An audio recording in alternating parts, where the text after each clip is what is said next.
Allora, disin che osin rivaz via dell'ore all'ultim dai nostri appuntamenti in linea, che non è l'ultimo appuntamento dal percorso de cura avere cura, ma appunto è l'ultimo lì che si biodarin dome con la telecamere, se o ves la telecamera o du cas dome di ordinatore. Dopo sapesse che invece a conclusione di questo ciclo di incontris, io ai disevot, ma ormai sa lo stesso segnaz in tepiere, no? A farci di sentilo a di, ovin l'appuntamento invece proprio in visite alla sede della protezione civile a Palme. Voi invece tossin in compagnia della Fida Sisontina che lo riguardina le undai partner dal progetto Becura Avere Cura ad una con l'associazione per la Costituzione di San Daniel che ho già avuto maniere di cognossi e con l'APS Reset di Tumieci invece che avrei maniera di cognossi più indenante anche che questo progetto si tramuderà in altri. Dunque, vin la presenza, vin il piacere di vedere con altri Feliciano Medeot, che è presidente de Fida Sisontina, queste realtà che in chiappe d'ogni tutti le associazioni dai donatori di sangue Fidas dal Gurizzan, non dis l'Isuntin, perché l'Isuntin lo fa un po' sgrisui, dopo loro mi diranno un po' di sentirsi a di l'Isuntin, ma io ho i miei di Gurizzan, e ad un colui che non sarà dunque un suaze, sarà tutto perché il calintene la spiete normativ, ad un colui dopo viene il plasè di ve Anna Zossi, che è una dei nostri docenti che ha fatto c'è tanti percorsi di formazione con noi altri e che ho visto il plasè che come è una dei tutor invece che propite e poi il percorso di che come altri sanno di sapere un altro di più sarà tutto perché all'interno la formazione CLIL è proprio si mette in bore non come con questo ma perché Osco Viaggiaresca fa per la buona c'è tanti robis ma ha avuto maniera anche di approfondire proprio la spiete dal Becure perché all'interno il don dal sangue ma anche dal chiappa sicure dal benstare, dunque io darin dalle unità didattiche proprio da urde metodologie e CLIL che avevano tocchiato dal sangue, esercizi fisici e regole spal benstare. Questa alle cieca ospite UE o disares che il programma alle biel pench e allora ho din la paraule al presidente del Fidas Isontina Feliciano Medeot. Buonasera Duce, ben chatas. Dico così, come che va di moda in Friuli, ogni tanto si cambia il PVA, ma sono sempre che zeri, in parentesi, per cui in questa versione mi testa non tanto come direttore di filologiche, piuttosto come presidente di Fida Sisontina. E vedo che ho chattato, si vede anche diverse in che Furlan non lo mastia più di masse, o la rendevano per tagliare. Allora, buonasera a tutti innanzitutto da parte mia, è un piacere in questa veste di presidente della Fida Sisontina, l'associazione dei donatori volontari di sangue, che unisce, come diceva giustamente Serena, i donatori di sangue del Goriziano, non solo portare il mio saluto, ma anche portare naturalmente l'esperienza di Fida Sisontina all'interno di questo progetto, appunto di cui Fida Sisontina è partner e che, diciamo così, convintamente sosteniamo. Ho predisposto un PowerPoint che adesso lo lancerei in modo, diciamo così, che lo possiamo vedere assieme in qualche maniera come tipo di discorso, se partiamo. Ecco qua. Allora, primo discorso. Il mio intervento sarà un intervento, diciamo così, di normativo, ma semplicemente per darvi alcuni e brevi riferimenti su quali sono sostanzialmente i riferimenti legati alla donazione del sangue in Italia. Questo perché? Perché contrariamente ad altre realtà, in particolare europee, la legge 219 del 2005, che è la norma che regola il servizio trasfusionale, il sistema trasfusionale in Italia, identifica dei ruoli specifici alle associazioni di donatori di sangue, dei ruoli che non sono e non hanno dei riferimenti simili in nessun'altra normativa dell'Europa occidentale, motivo per cui paradossalmente l'associazionismo in Italia del donatore di sangue ha un ruolo fondamentale, anzi la legge 219 del 2005 definisce che vi è un concorso dell'associazione nella definizione di tutti gli obiettivi strategici, i cosiddetti LEA, livelli essenziali di assistenza. A questo proposito, diciamo così, questa legge, la 219 del 2005, non entra nello specifico, ma ribadisco, cerco di dare solo un quadro di riferimento, individua appunto alcuni termini specifici legati appunto alla donazione, al ruolo delle associazioni di volontariato e naturalmente all'organizzazione del sistema trasfusionale sia a livello centrale che a livello regionale. Specifico ancora, anche se magari è più tema dall'Associazione per la Costituzione, che anch'essi sono partner di progetti,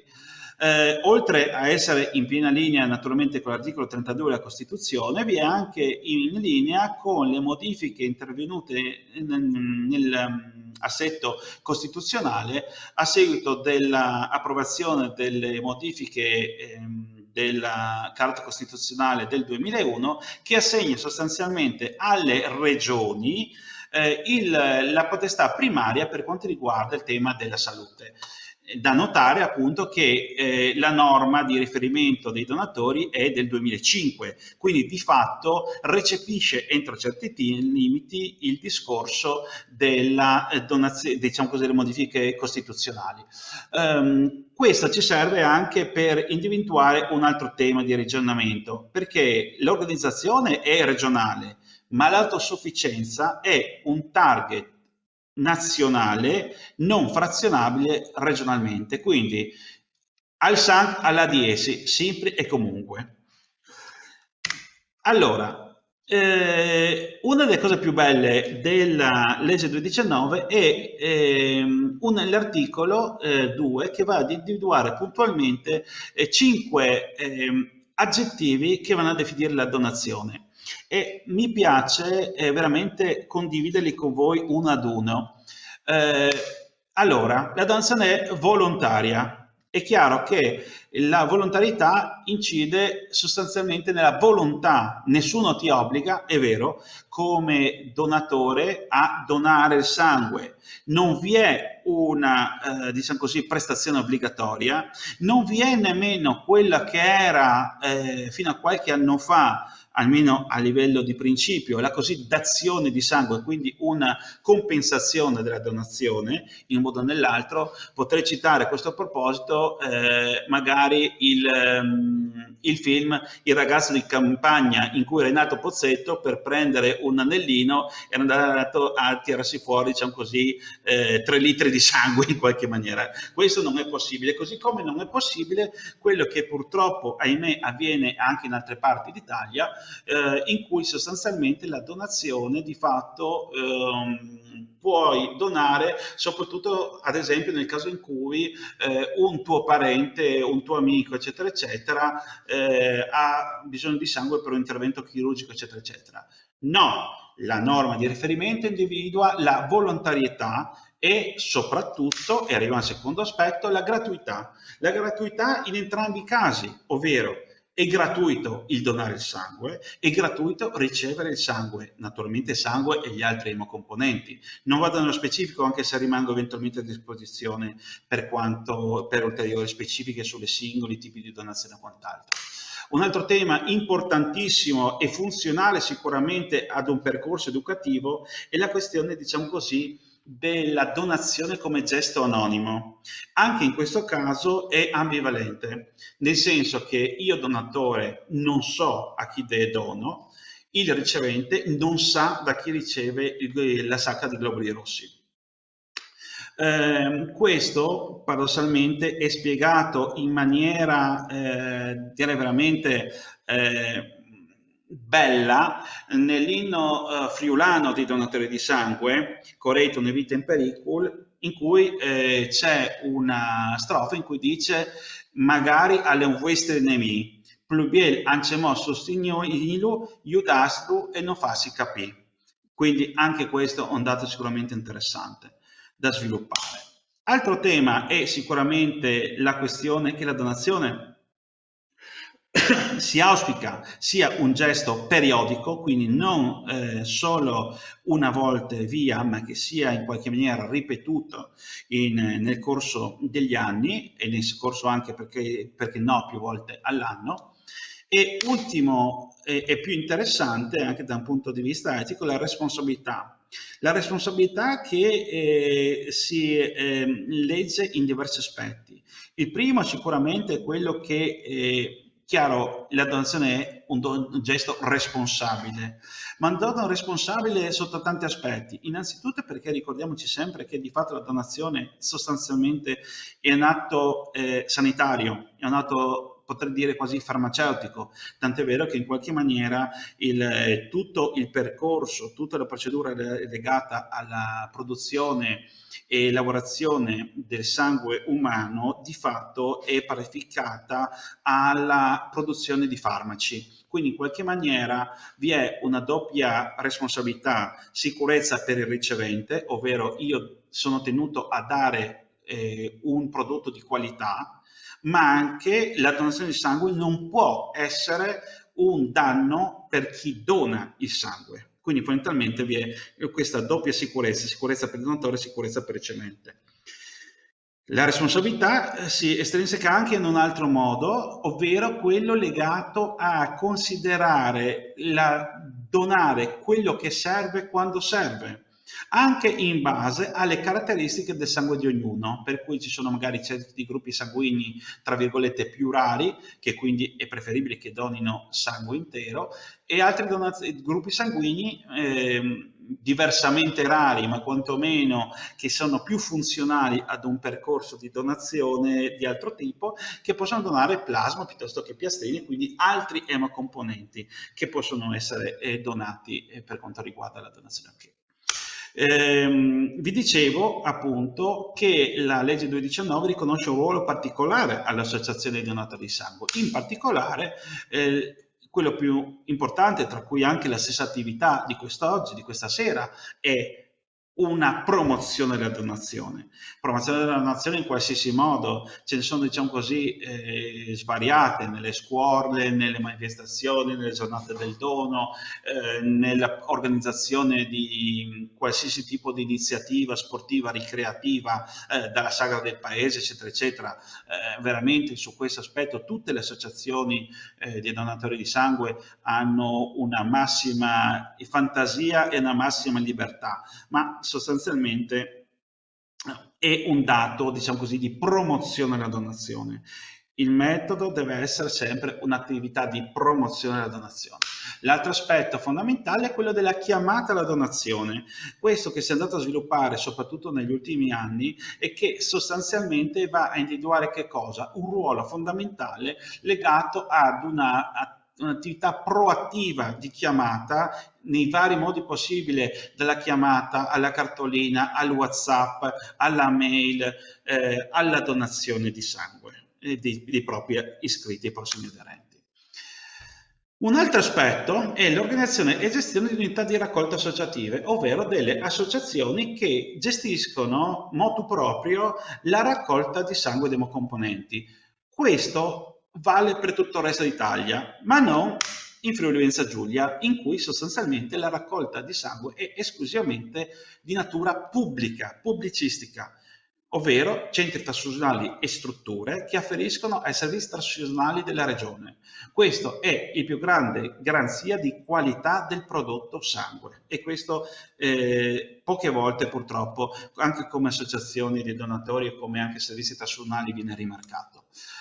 Un'altra cosa importante che a me piace è una norma non scritta, ovvero quello che le associazioni sono e servono come un motore per promuovere il senso di comunità di appartenenza. Io non sono donatore di sangue di Fila Sisontina, io sono donatore di sangue della sezione D San Lorenzo di Ontino nel mio caso specifico, ma c'è un forte senso di appartenenza alle relative sezioni, ma le relative sezioni che fanno parte di comunità locali, per cui le iniziative sono sempre funzionali all'attività di quella definita sezione. Ultima nota per spiegare il sistema transnazionale per quanto riguarda l'Associazione Friuli Venezia Giulia, sono le associazioni presenti sul territorio. Associazione Donatori Trieste, lo dice il nome, a Trieste, la città di Trieste, più o meno fino alla grotta naturale, diciamo così, della costiera, dopo, diciamo così, è fuori dalla città. L'Associazione Canica Donatori Sangue ACDS Paruzza, che raggruppa alcune zone della alta valle del But, e rientra tra le più piccole naturalmente della nostra regione. AFDS Udine, a cui penso ben conoscete tutte in modo o nell'altro, che è l'associazione più importante come numero di raccolte di unità di sangue, di plasma e degli altri componenti della nostra regione. L'AFDS Pordenone, nata nel 72 da gemmazione da FDS Udine a seguito dell'istituzione della provincia di Pordenone all'epoca. Il gruppo autonomo donatori aziendali sangue, Galda Stor Viscosa, che è sostanzialmente figlio dell'azienda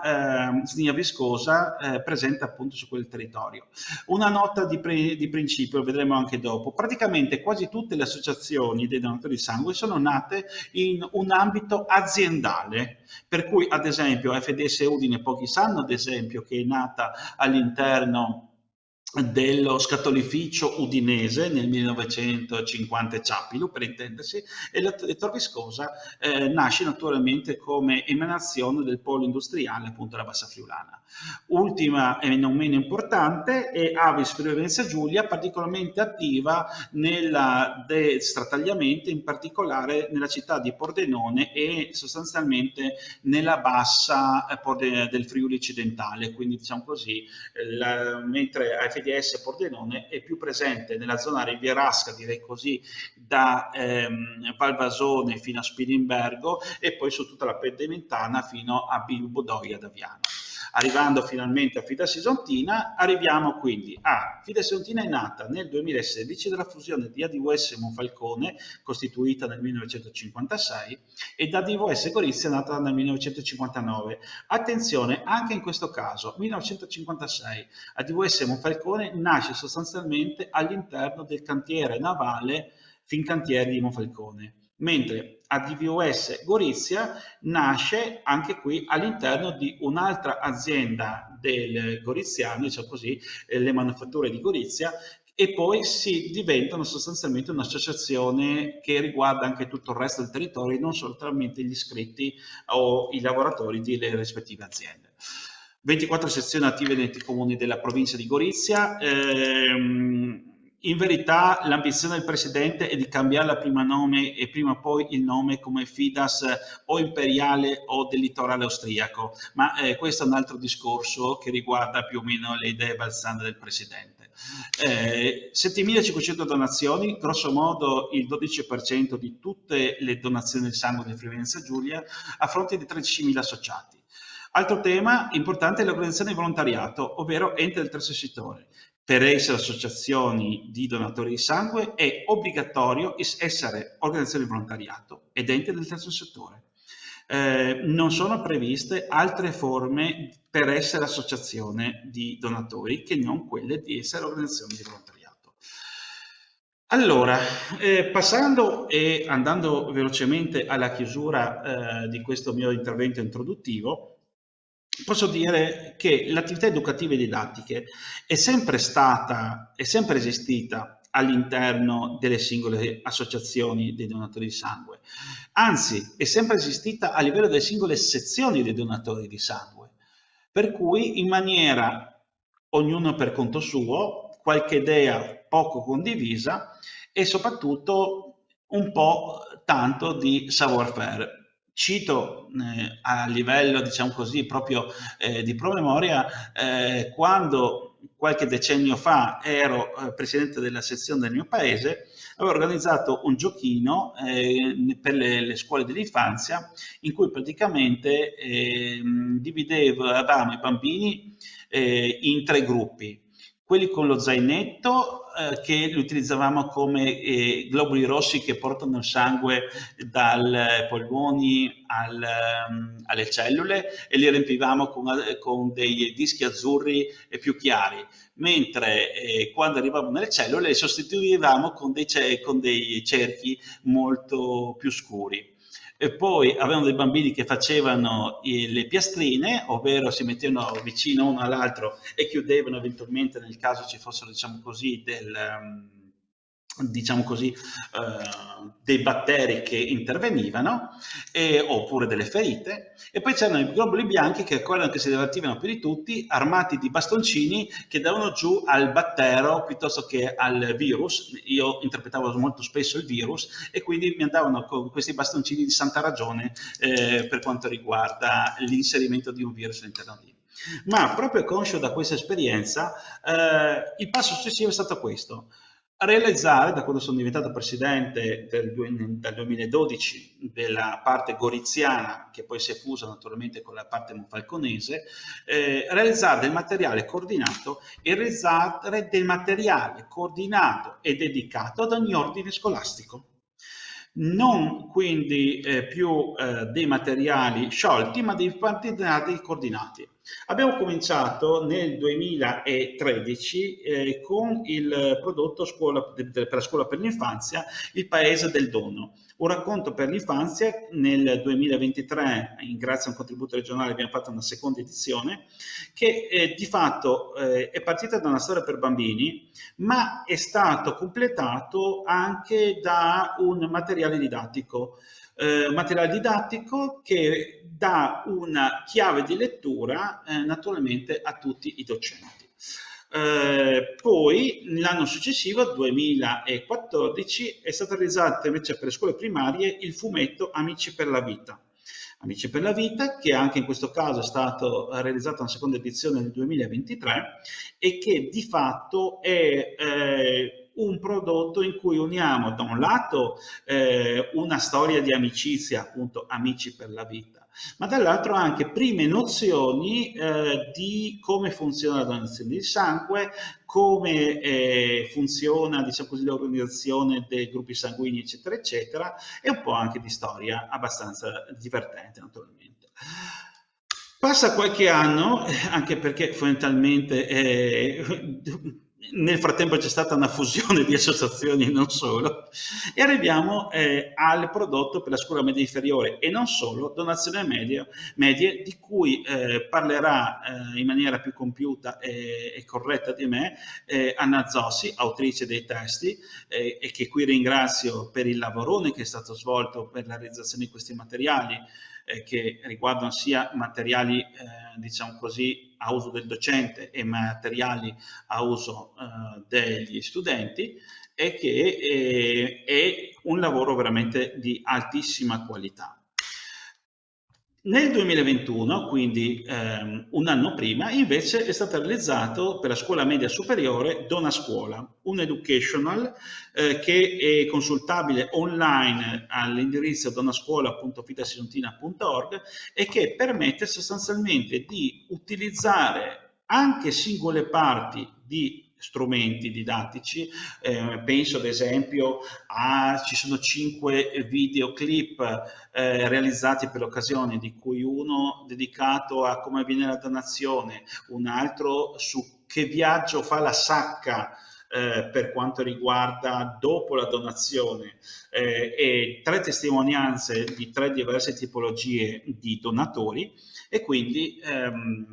uno strumento sicuramente che è stato pensato per la scuola media superiore, ma che a mio modo di vedere può essere utilizzato anche per singole sezioni, per singole parti, è vero, anche per la promozione in altri ordini scolastici. Io avrei sostanzialmente chiuso, salvo specificare 2 cose. La prima, che Tutti questi materiali sono scaricabili liberamente e gratuitamente dal sito www.fidasisontina.org tra le attività, e questo è sicuramente, diciamo così, un dato utile. Non ci sono copyright o quant'altro, per cui l'utilizzo è pieno e libero da parte vostra, e dopo ciò io mi taccio.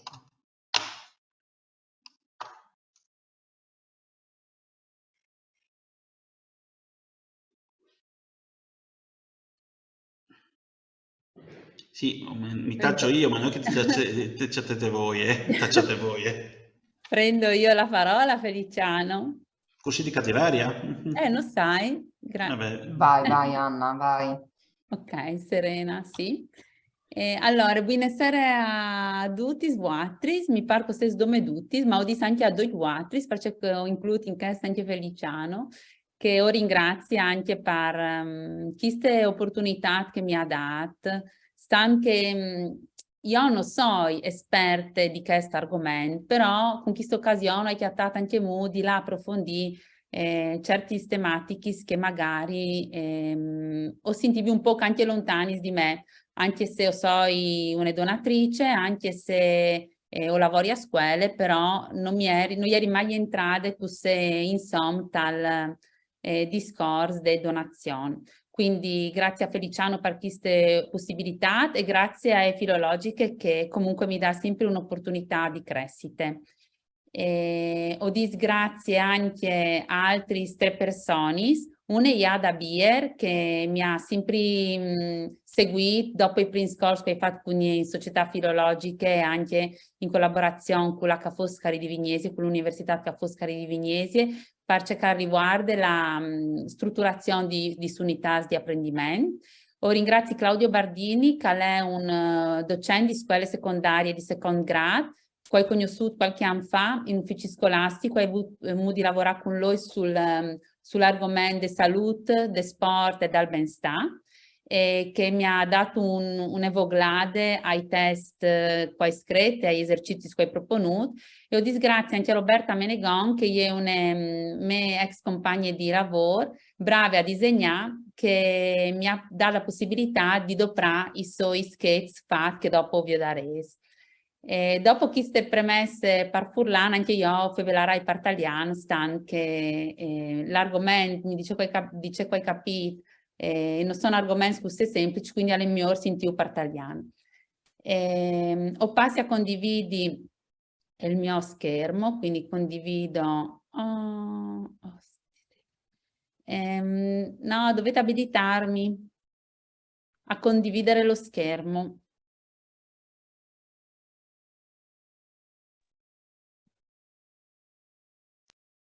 Sì, scusa Anna, mi avevi già aiutato prima e non ricordi a darti la condivisione, credo tu l'avessi già.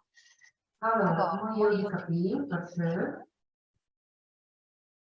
Se no talman, ok, co-host now, come so co-host, quindi come vorrei derivare. Scusate, vediamo, ok.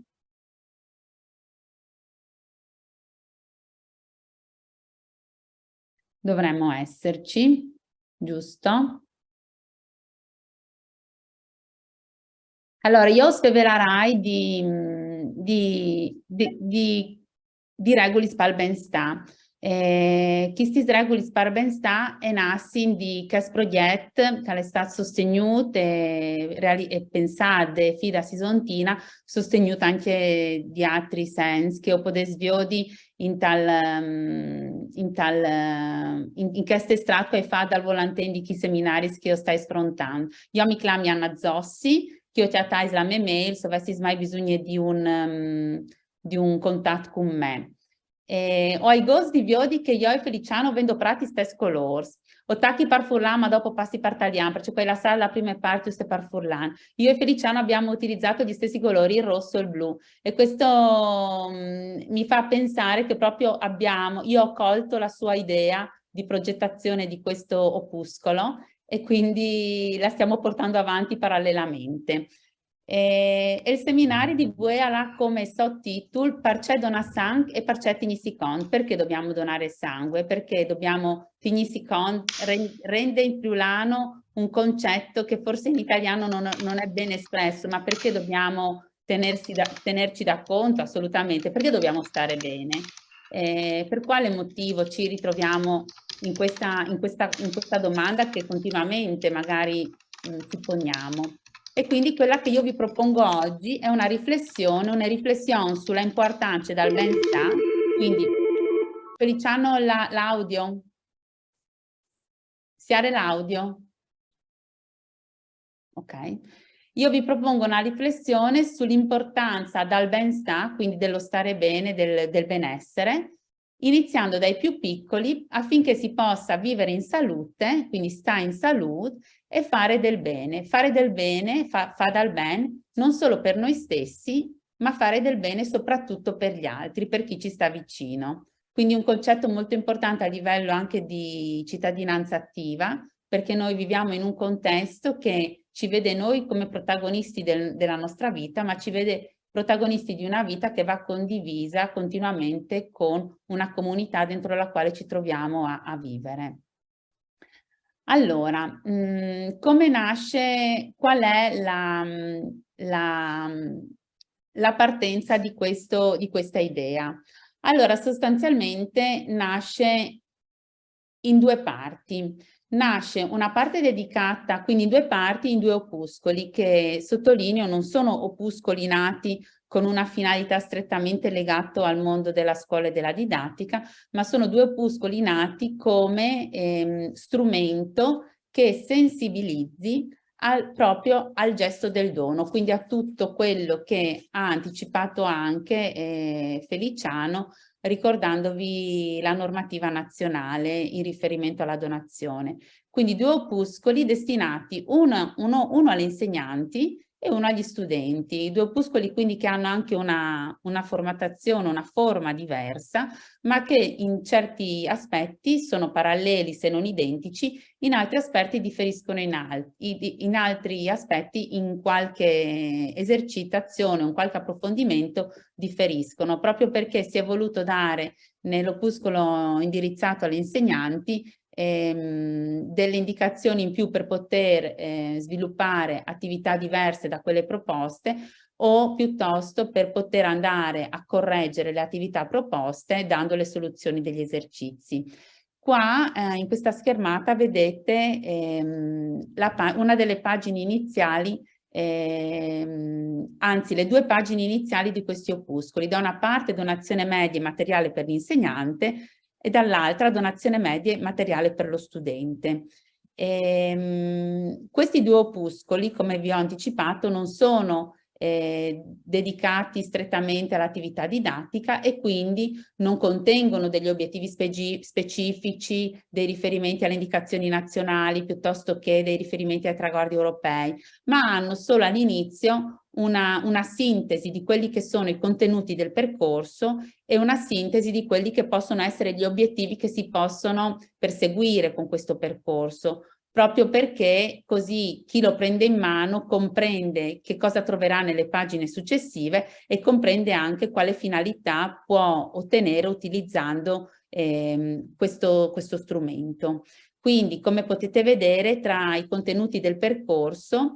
troviamo una declinazione in 5 unità di apprendimento, 3 delle quali riguardano prettamente la donazione, una fa riferimento alla sana alimentazione e alla dieta equilibrata e varia, e l'ultima fa riferimento all'attività fisica e alle quotidiane pause di salute. Le 3 unità che fanno riferimento al dono sono così state intitolate. La prima è la giornata del donatore, quindi qual è la giornata nel corso dell'anno dedicata al donatore e perché è stata istituita questa giornata e qual è l'importanza del dono. La seconda unità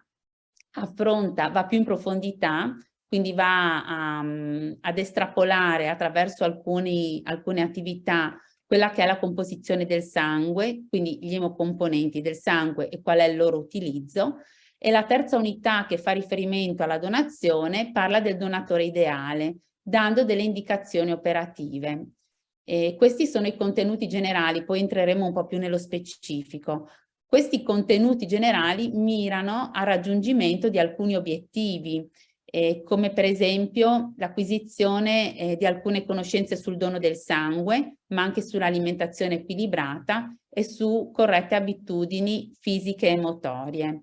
Un altro obiettivo che si cerca di raggiungere con questo opuscolo, con queste attività proposte, è la conoscenza del valore di una donazione che, appunto, come richiamava prima Feliciano, è volontaria, è anonima, è gratuita, responsabile e periodica. Quindi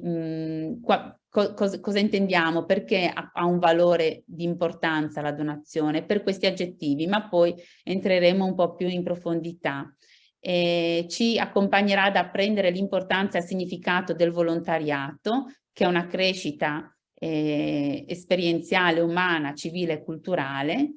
Altresì aiuterà a capire perché il dono del sangue garantisce il diritto alla vita di molti malati, anche ad approfondire alcuni semplici e corretti stili di vita finalizzati alla tutela della salute di tutti, a rinforzare il concetto di sana alimentazione e a sperimentare alcuni movimenti fisici nella vita quotidiana. Quindi, come ben vedete, questi obiettivi sono obiettivi generali, obiettivi anche, possiamo dire, a medio e lungo termine. Questo è un primo passo per il raggiungimento di questi obiettivi, che qua trovano una base di partenza e che poi nel percorso della vita potranno essere sempre arricchiti attraverso l'esperienza e attraverso magari altri percorsi di formazione degli alunni, piuttosto che altri seminari a cui loro poi possono partecipare sia nell'ambito dell'attività didattica che nell'ambito della vita extrascolastica. Le attività proposte, quindi queste 5 unità di apprendimento, si sviluppano per un monte ore di circa 14 ore di lezione e sono finalizzate alla scuola secondaria di primo grado. Mi piace qui fare un appunto. Io alla fine di questa giornata vi proporrò delle declinazioni sui diversi ordini di scuola, partendo dalle attività che qui sono proposte, proprio per farvi capire che lo strumento che voi avrete a disposizione è uno strumento molto flessibile e adattabile. Vuol dare dei concetti e fare riferimento a dei valori di responsabilità civile che tutti noi abbiamo, ma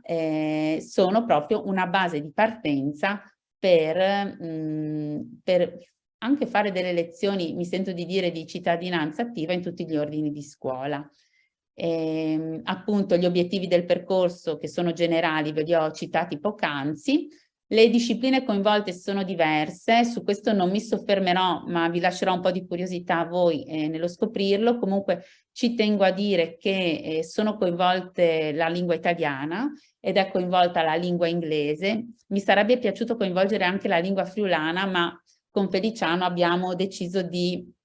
in questa sede, di lasciarla esclusa, non perché meno importante, ma perché andremo a svilupparla con Vecure. Esatto,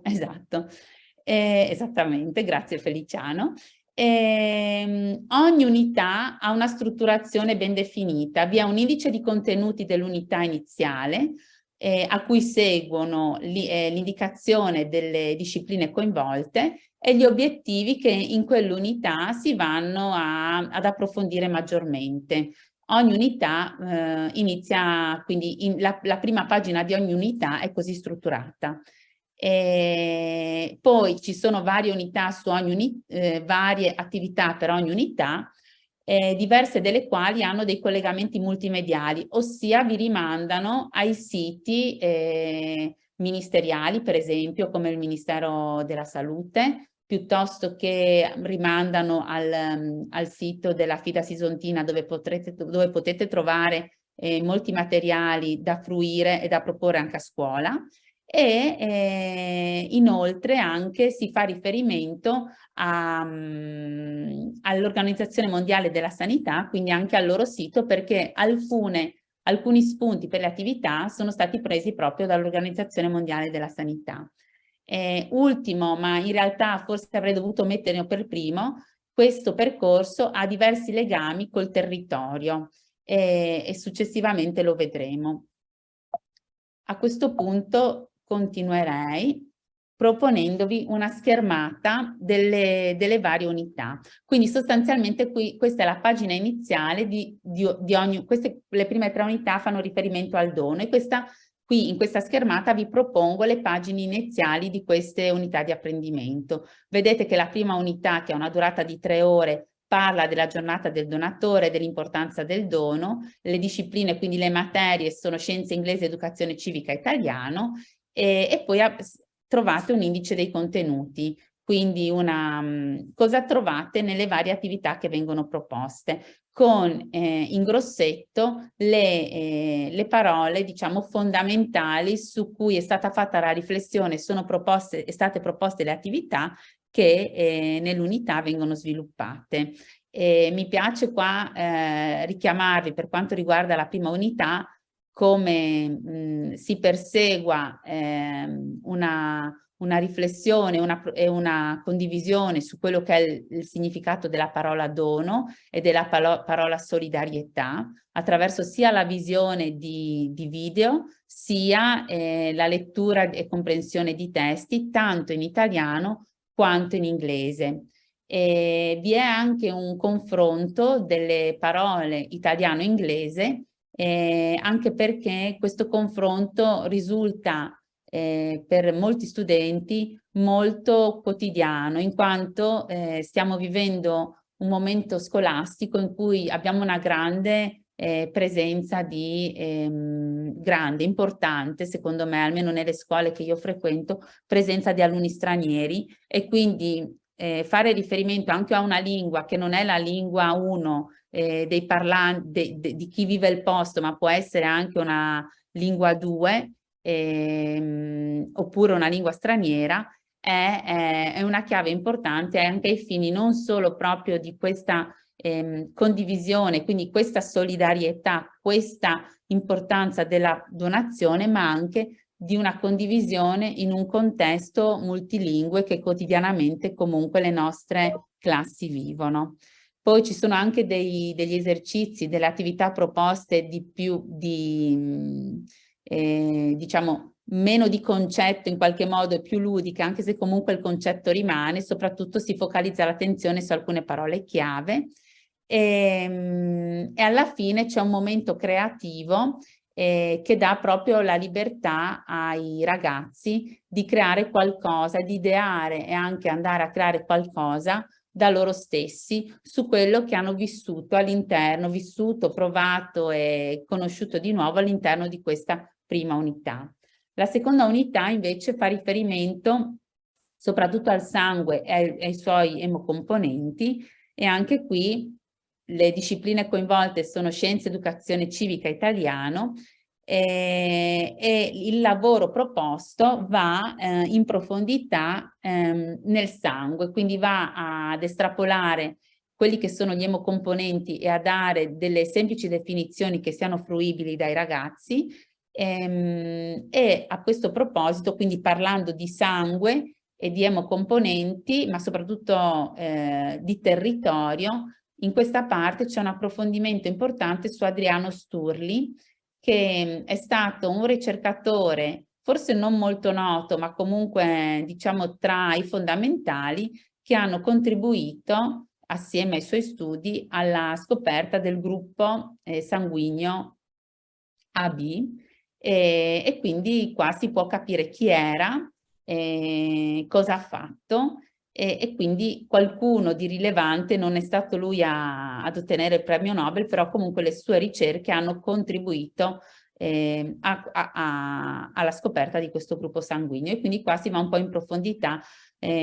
su questo triestino, ricercatore triestino molto importante a livello di medicina e soprattutto di ricerca. Alla fine di questa unità, anche qui per lasciare un po' di libertà e anche di fare esperienza su come poi anche studiare ai ragazzi, più che studiare come ricordare i concetti fondamentali, vi è un testo che guida alla costruzione poi di una mappa, ossia viene fornito un testo con delle parole evidenziate che dovranno andare a contribuire alla realizzazione di una mappa concettuale che può rimanere poi un riferimento per gli studenti, insomma, o chi utilizza questo opuscolo. Per quanto riguarda la terza unità, ha una tempistica un po' più breve, perché è, diciamo, qualcosa di più pratico, è un avvicinare la donazione proprio a livello di esperienza non sul campo ma sul libro. Quindi sostanzialmente si inizia con delle videotestimonianze di donatori che testimoniano appunto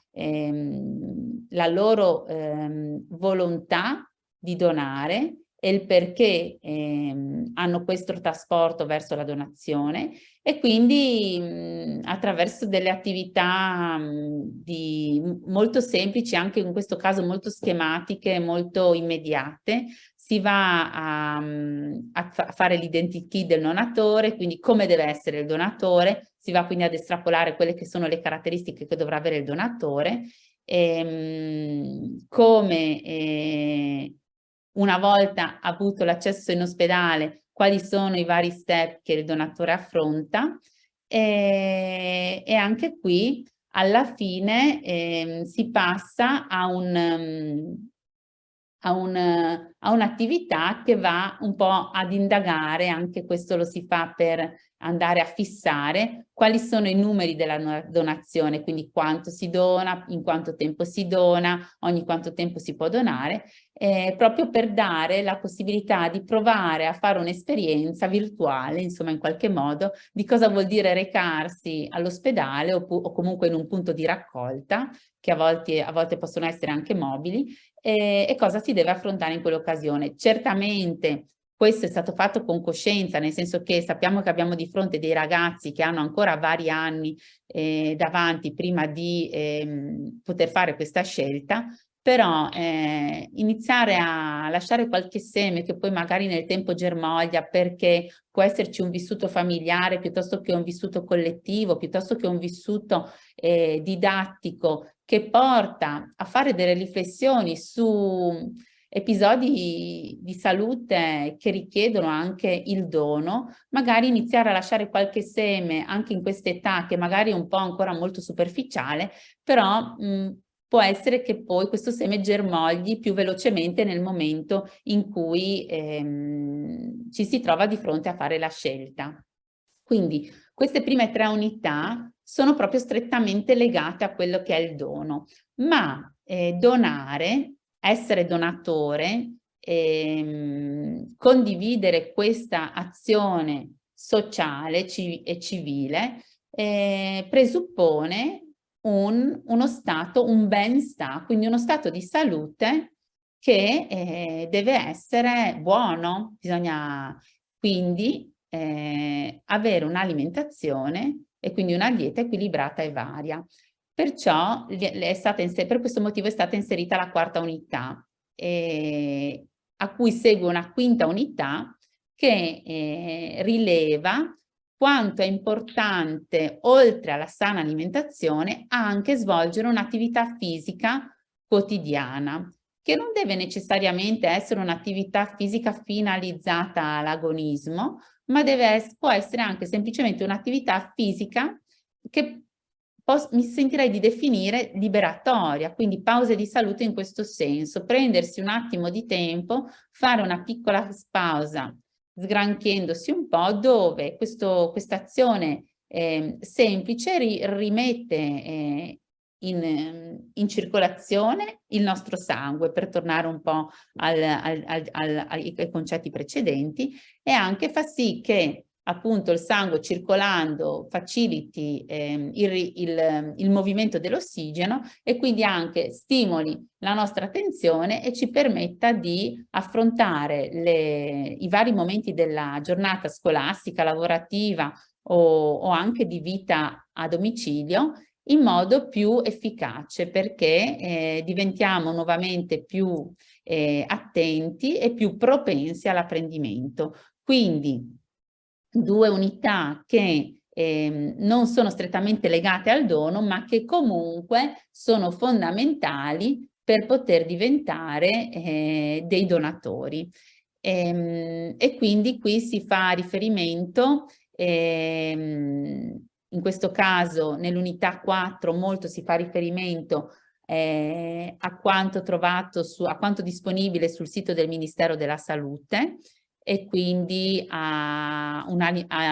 poster alimentazione 11 e lode, piuttosto che all'importanza di bere acqua, di mangiare frutta e verdura, di riflettere su com'è la vita al giorno d'oggi e su com'era la vita nel passato, quindi quali erano le abitudini alimentari e non solo di vita dei nostri antenati, dei nostri avi, e quali sono le nostre abitudini di vita. E inoltre anche un focus su quella che è la dieta mediterranea che, oltre ad essere ed è stata riconosciuta dall'UNESCO come bene immateriale dell'umanità, è anche una dieta che ci permette di avere un'alimentazione, se seguita con costanza, ci permette di avere un'alimentazione sana, varia e soprattutto ricca di quei nutrimenti che aiutano sia poi a fare attività fisica, sia anche ad avere un corretto approccio mentale nelle varie situazioni. Dico 2 parole anche sull'unità 5, che è quella che riguarda l'attività fisica e le pause di salute. In questa unità si va sia a toccare un po' quelle che sono le discipline sportive diffuse nell'intero mondo, sia si va a toccare quelli che sono le raccomandazioni dell'Organizzazione Mondiale della Sanità di attività fisica per la fascia d'età che va dai 5 ai 17 anni. Si vanno a richiamare queste raccomandazioni perché non sempre vengono rispettate. Soprattutto in questo periodo che stiamo vivendo, non voglio richiamare sempre, come spesso succede, si parla sempre dell'emergenza sanitaria che abbiamo avuto, ma purtroppo l'emergenza sanitaria che abbiamo avuto ha portato ragazzi, soprattutto di questa fascia d'età, a cambiare le loro abitudini e ha aumentato anche alcune malattie che derivano proprio dalla sedentarietà piuttosto che dalla mancanza di contatti con i coetanei, e quindi si richiama questo dato proprio per far riflettere com'è importante mantenersi attivi per mantenersi in buona salute. E quindi anche lì, anche su questo vengono proposti degli esercizi e delle riflessioni che portano poi a fare una sorta di flip classroom da parte degli studenti su quelle che sono le discipline sportive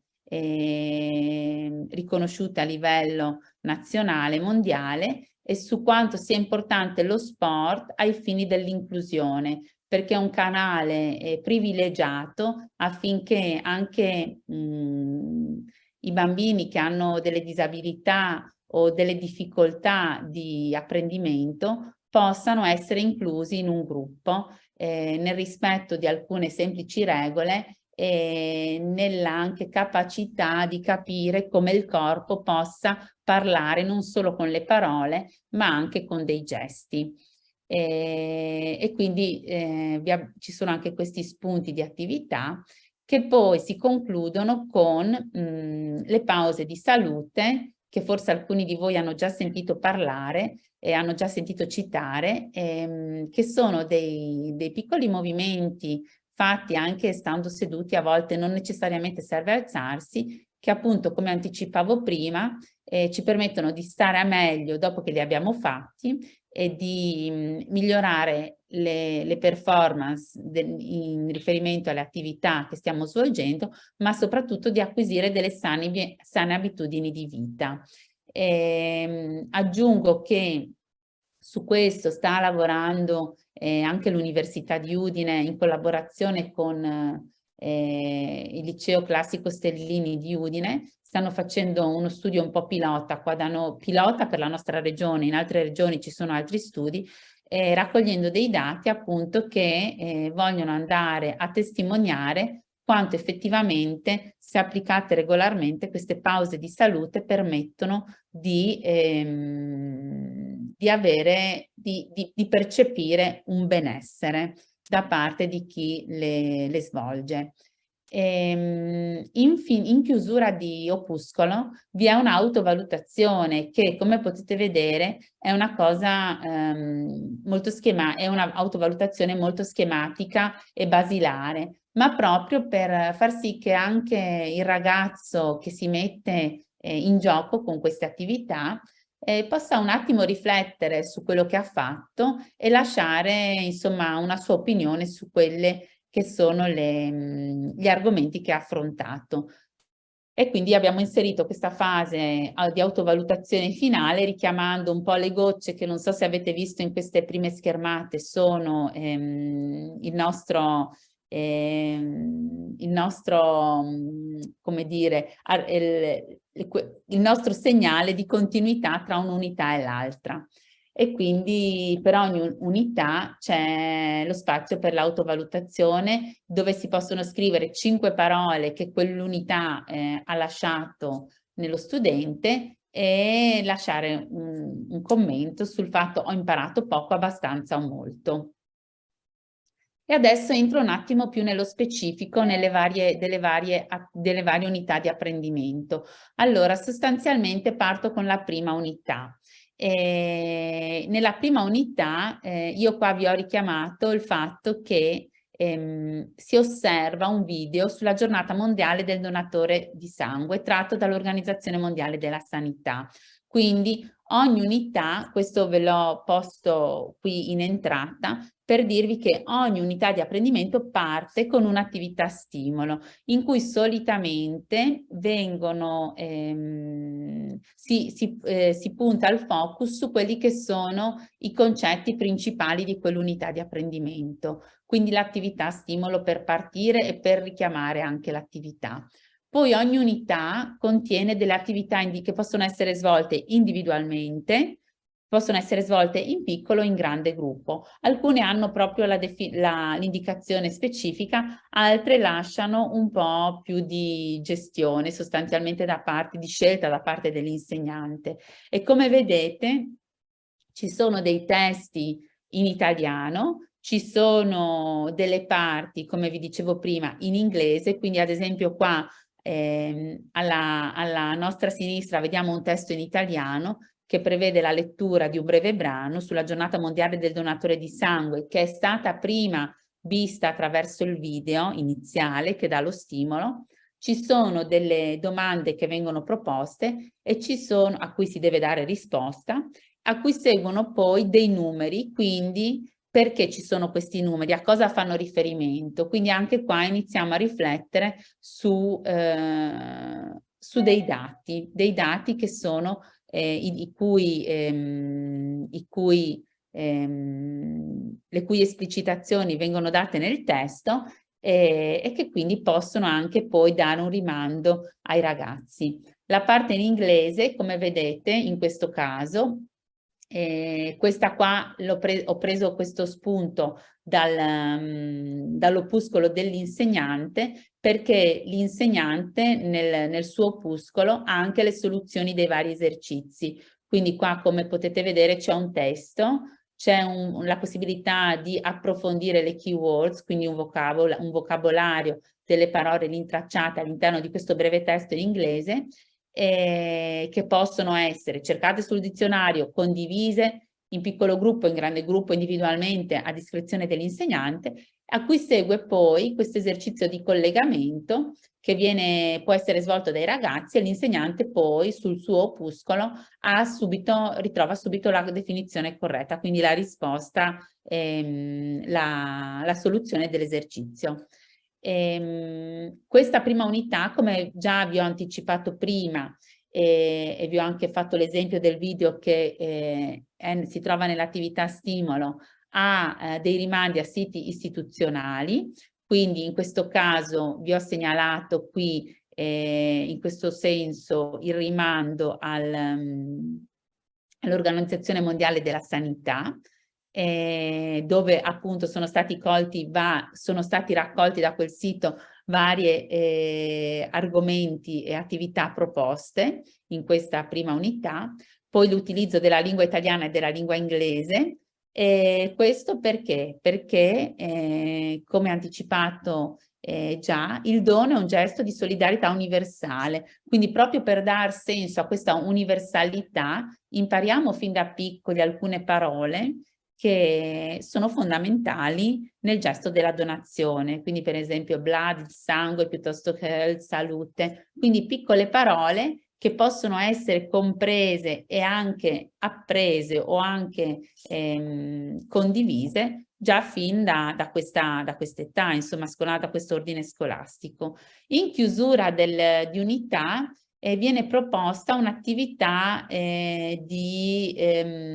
creativa, quindi riflessione su quanto affrontato nel corso dell'unità e creazione di una pubblicità da proporre ai coetanei per sensibilizzarli proprio sul dono e sulla solidarietà. E quindi una conclusione di attività che serve proprio per riflettere e per condividere con gli altri, sia compagni di classe ma anche eventualmente compagni di scuola, questi concetti proprio dono e solidarietà. Questa è la prima unità di apprendimento. Nella seconda unità di apprendimento mi sento di riportare soprattutto l'attenzione a due aspetti. Il primo è appunto Adriano Sturli. Chi era? Era, come vi ho detto prima, un triestino, un ricercatore triestino che appunto all'inizio del Novecento ha pubblicato su una rivista tedesca uno studio scientifico che descriveva l'esistenza di un quarto gruppo sanguigno, il più raro presente tra tutti noi individui, ovvero il gruppo AB. Qui abbiamo l'immagine di una foto d'epoca e l'immagine di un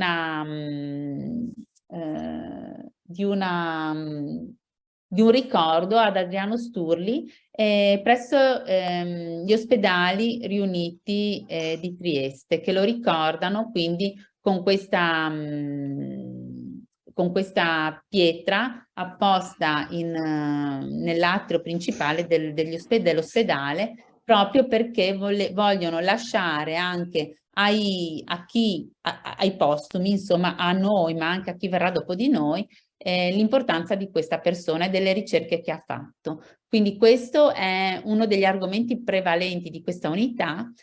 assieme a delle attività che vanno a rinforzare che cos'è il sangue e com'è costituito il sangue, attività che sono in qualche modo anche ludiche, nel senso che propongono sì dei testi, ma a questi testi seguono delle esercitazioni, tipo qui vi ho posto un cruciverba che ha anche, come vedete, la soluzione, che vanno insomma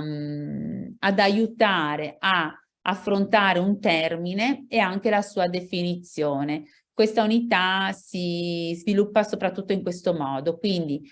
sangue, vasi sanguigni, globuli bianchi, globuli rossi, piastrine, plasma, sangue arterioso e sangue venoso, declinato in varie modalità, ma soprattutto per far sì che questi termini quindi abbiano una definizione e questa definizione assieme ai loro termini venga reiterata in diverse modalità affinché ci sia una sedimentazione, quindi un apprendimento che possa rimanere nello studente. Difatti qua vi ho posto altri esempi, potete vedere che c'è un altro testo che viene proposto assieme a delle immagini e queste immagini sono state proprio pensate per aiutare i ragazzi a immaginarsi queste parti questi emocomponenti, quindi i vari elementi del sangue, e anche un po' a giocarci con loro, quindi creando dei fumetti e anche magari portando queste creazioni di globuli bianchi, globuli rossi, piastrine, a essere animate con un linguaggio che non è il linguaggio medico, che non è il linguaggio scientifico, ma è il loro linguaggio della quotidianità.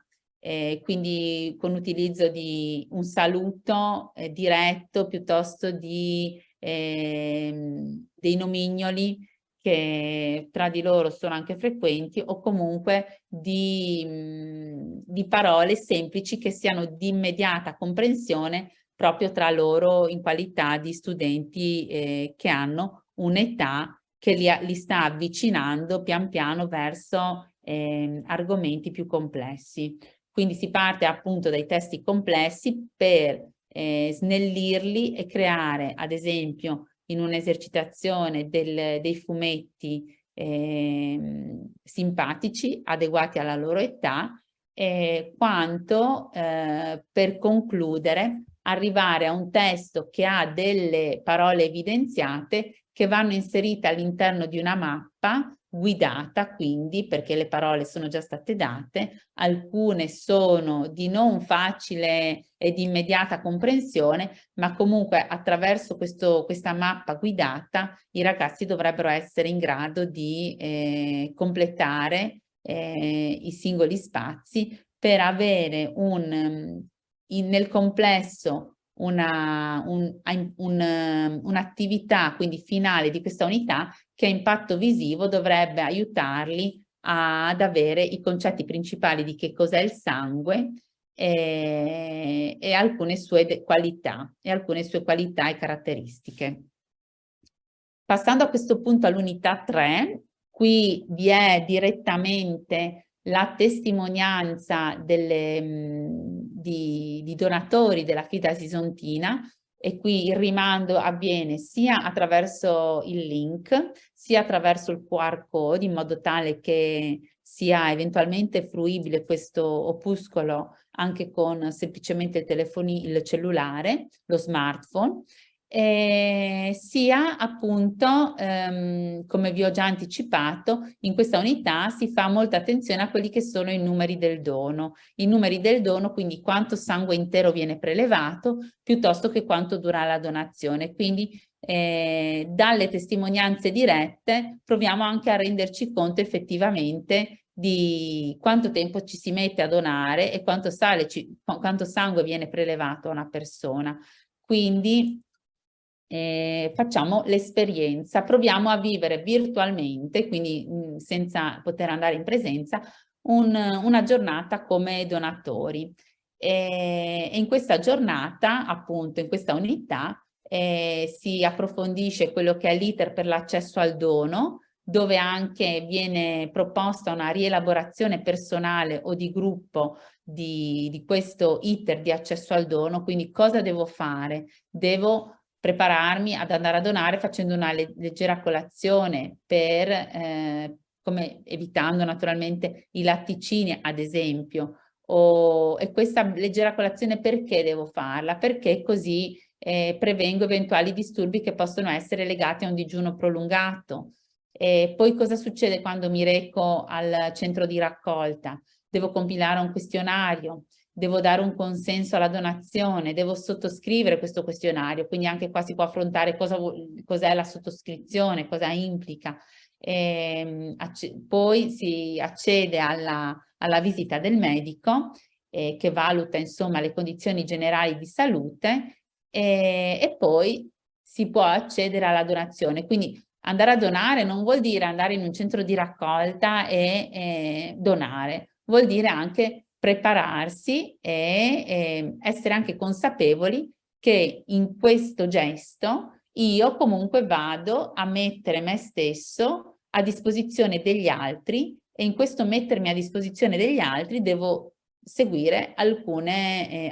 regole. Questa unità si conclude con uno spazio per dubbi, riflessioni e approfondimenti che rimanda al sito della Fida Sisontina, dove è possibile trovare varie risposte a eventuali domande, dubbi che ci si pone, e dove altresì si può eventualmente scrivere a un indirizzo mail dove le risposte a tempo debito vengono date. Prima di passare alle altre 2 unità, vi ribadisco che questo è un opuscolo che non è prettamente didattico, ma formativo a 360 gradi della persona, ed è un materiale che è importante condividere, non solo all'interno di un contesto finalizzato a questo argomento, quindi alla donazione, allo stare bene, all'aver cura di noi stessi, ma in qualunque contesto di vita, perché comunque, ripeto quanto un po' anche già anticipato prima, il fatto di accingersi al dono vuol dire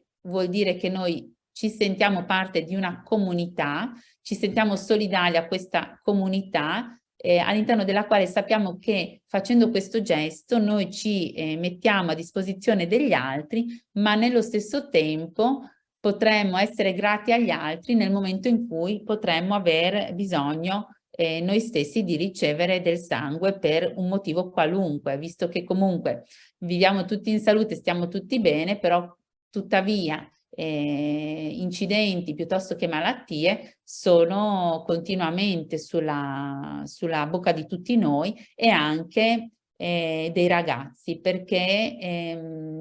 forse da questo punto di vista sono loro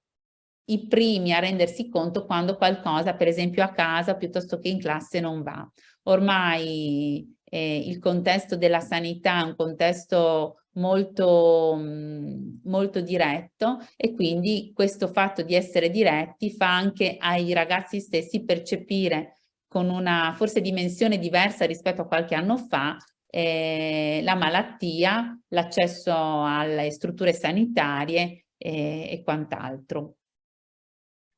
A questo punto passo a darvi alcuni spunti sulle 2 unità che sono in qualche modo correlate alle prime 3, ma che non parlano strettamente di donazione, e che sono da un lato l'unità che riguarda la sana alimentazione, quindi una dieta equilibrata, e a seguire l'unità che riguarda lo sport e le pause di salute. Allora,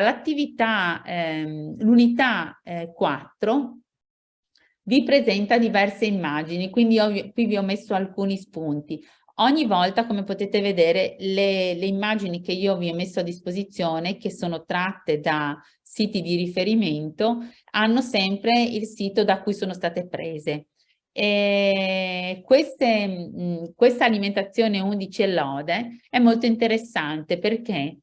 vedete che richiama delle azioni, richiama osserva, non saltare, consuma, bevi, cucina, fai attenzione, limita, piuttosto che coinvolgi, leggi. Quindi tutte azioni che gli studenti possono fare quotidianamente a domicilio, a casa, ma che possono anche essere pensate e fatte a scuola, perché comunque spesso si mangia in mensa, e quindi anche appunto il fatto di mangiare in mensa ci porta a lavorare continuamente su quella che è una sana alimentazione, a volte un po' lottando con dei ragazzi che magari non amano certi alimenti, che magari tendono a non bere molto, tendono a sottovalutare l'importanza dell'alimentazione. Quindi c'è tutta una parte che riguarda proprio l'alimentazione, la piramide alimentare, e c'è anche una parte che focalizza l'attenzione sull'importanza di bere, sull'importanza di non saltare i pasti nell'arco della giornata e di suddividere correttamente l'apporto calorico giornaliero. In questo senso potete vedere qua, vi ho proposto un diagramma che viene proposto durante questa unità, a cui seguono delle domande riferite a noi stessi e anche una riflessione su quello che si mangia quotidianamente a colazione, a pranzo, nello spuntino del mattino, a pranzo, nello spuntino pomeridiano e a cena, tenendo questo in considerazione che ci sono diversi ragazzi che saltano la colazione piuttosto che saltano lo spuntino, piuttosto che portano per spuntino alimenti che non sono indicati perché sono troppo ricchi di grassi, perché quindi non aiutano ad alimentare bene il nostro corpo, ma quanto piuttosto magari solo a ingerire qualcosa che però anche non agevola nella continuazione poi della giornata. L'attenzione sull'acqua viene posta, e soprattutto in questo caso viene posta a livello intergenerazionale, quindi con un'immagine che è presa dall'Organizzazione Mondiale della Sanità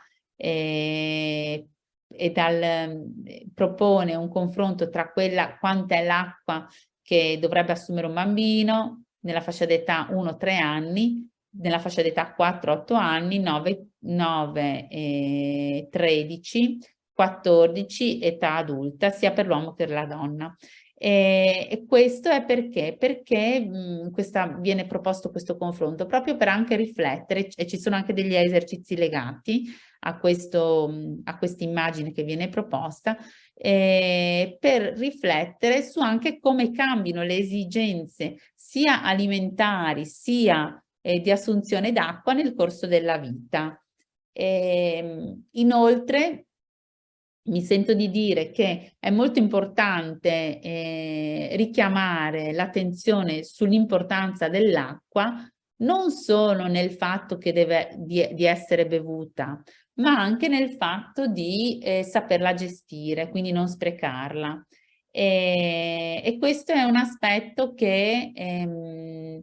mi rendo conto alcuni ragazzi sentono molto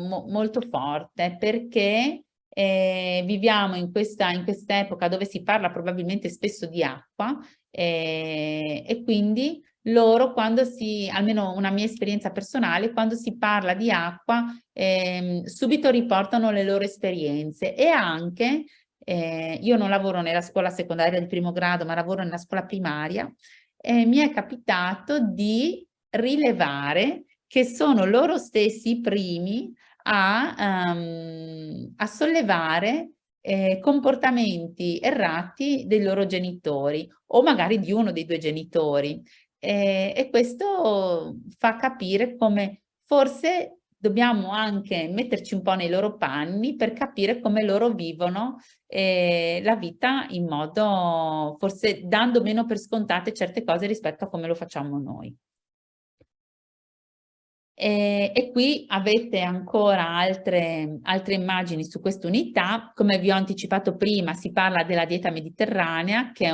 fa parte del patrimonio immateriale dell'UNESCO, e la dieta mediterranea viene affrontata sia da un punto di vista testuale, sia da un punto di vista di piramide alimentare, che interseca sia l'alimentazione, sia il movimento, sia l'approccio mentale, perché sono tre elementi che sono in sinergia costante tra di loro. Quindi alimentarsi bene e fare il movimento opportuno aiuta ad avere un miglior approccio mentale nei diversi contesti di vita. Alla fine quest'unità si conclude in modo diverso rispetto alle precedenti. Quindi, dopo aver fatto questo percorso alimentare attraverso, credo, 6 o 7 attività che vengono proposte, l'attività conclusiva qual è? Dice, dopo aver osservato la piramide alimentare, riflettiamo e inventiamo alcune domande da proporre ai nostri compagni secondo gli esempi a seguire. Quindi, quest'unità si conclude con la richiesta di fare delle domande per andare a capire quali sono i comportamenti alimentari degli altri, compagni piuttosto che familiari, piuttosto che ovunque si voglia fare questa indagine. Quindi non diamoci le risposte, perché forse le nostre risposte non rispecchiano quello che io ho appreso in questa unità, ma facciamoci delle domande da fare agli altri, così pensando di doverle fare agli altri, in realtà le possiamo fare anche a noi stessi. e vengono posti degli esempi. Questi esempi sono stati inseriti sia nel quaderno, nell'opuscolo dell'insegnante, sia nell'opuscolo degli studenti, perché proprio per non avere il dubbio che non si capisca che cosa si deve fare. Quindi anche se queste domande realmente vengono reiterate, non è un problema perché focalizzano l'attenzione su alcuni aspetti. L'immagine finale dell'unità è questa che vedete al centro, che è un'affermazione fatta da Ippocrate più di 2000 anni fa, ma che è ancora oggi di grande attualità. E dice così: se potessimo dare ad ogni persona la giusta quantità di nutrimento e di esercizio fisico, né troppo poco, avremmo trovato la giusta strada per la salute. E proprio per trovare la giusta strada per la salute io passerei all'unità di apprendimento 5, che è la conclusiva. Questa unità di apprendimento al suo interno presenta innanzitutto alcuni loghi, come per esempio quello dell'Organizzazione Mondiale della Sanità, come quello del CONI, piuttosto che del Comitato Italiano Paralimpico, piuttosto che del Dipartimento per lo Sport dei Ministeri, quindi Dipartimento per lo Sport a livello ministeriale, piuttosto che lo Sport e Salute. Tutti enti, realtà che vivono dando una importanza fondamentale a quella che è l'attività sportiva. Attività sportiva vista proprio per la sua valenza fortemente inclusiva. Come ho anticipato, attraverso lo sport, gli studenti e anche gli adulti in realtà percepiscono che è possibile una comunicazione e un dialogo anche senza le parole. E quindi ci permettono le diverse attività sportive ci permettono di rapportarci agli altri utilizzando dei gesti, rispettando delle regole, condividendo delle esperienze anche con la disabilità. E questo è fortemente un argomento che mi sento fortemente a cuore, in quanto io lavoro nella scuola primaria proprio con la disabilità e le esperienze fatte a livello sportivo lasciano comunque sempre un segno in tutti coloro che ne fruiscono. E proprio per questo in questa unità viene richiamata l'importanza di svolgere un'attività sportiva. Tra i 5 e i 17 anni l'Organizzazione Mondiale della Sanità ritiene, raccomanda di svolgere un'attività moderata di 60 minuti ogni giorno. Questo non vuol dire che ogni giorno gli alunni, i bambini o ragazzi devono fare uno sport per 60 minuti, perché l'attività moderata implica anche tutte le corse che loro fanno nei vari momenti della giornata, piuttosto che i movimenti per andare a trovare l'amico nel pomeriggio, piuttosto che andare in bicicletta a scuola, qualcuno ancora lo fa. Quindi tutte le attività che vengono svolte quotidianamente. Ogni ulteriore incremento di questi 60 minuti quotidiani è un beneficio aggiuntivo. L'attività intensa invece, che è quella proprio considerata sportiva, dico agonistica, ma non necessariamente agonistica, ma presso qualche associazione, viene suggerita per 3 volte alla settimana. E questa attività intensa serve per migliorare la forza muscolare e l'elasticità. Quindi, partendo da questa immagine che vedete alla vostra sinistra e dando nella parte superiore delle parole chiave, agli alunni viene chiesto di completare questo cloze test per andare a quindi creare un testo partendo da un'immagine. e questo testo li vede coinvolti in prima persona, quindi li fa riflettere i ragazzi su quello che dovrebbero loro stessi fare in qualità di ragazzi che si trovano in quella fascia d'età lì, sulla base di quelle che sono le indicazioni e le raccomandazioni fornite dall'Organizzazione Mondiale della Sanità. E questo è un primo tassello di questa unità. Un altro tassello di questa unità, come vi ho detto prima, anche presentandovi i loghi, prevede di fare una ricerca, quindi una sorta di flipped classroom, quindi gli alunni, i ragazzi, fanno una ricerca a domicilio che può essere fatta a livello individuale o di coppia o di gruppo o di piccolo gruppo, questa è la descrizione dell'insegnante, su quelle che sono le discipline riconosciute. Io qua faccio riferimento al 2022 perché questo opuscolo è stato stampato, chiuso come progettazione nel 2022, adesso a breve verrà iniziata la divulgazione. Nel 2022 erano state riconosciute 385 discipline sportive e 102 sport. Tra tutte le associazioni che promuovono queste discipline sportive, a capo di tutte queste associazioni ci sono questi, alcuni riferimenti sono questi, non sono tutti perché ce n'è anche altri che sono a capo, però diciamo che questi loghi che vedete alla vostra destra sono i principali per quanto riguarda l'Italia. E tra questi mi sento di far presente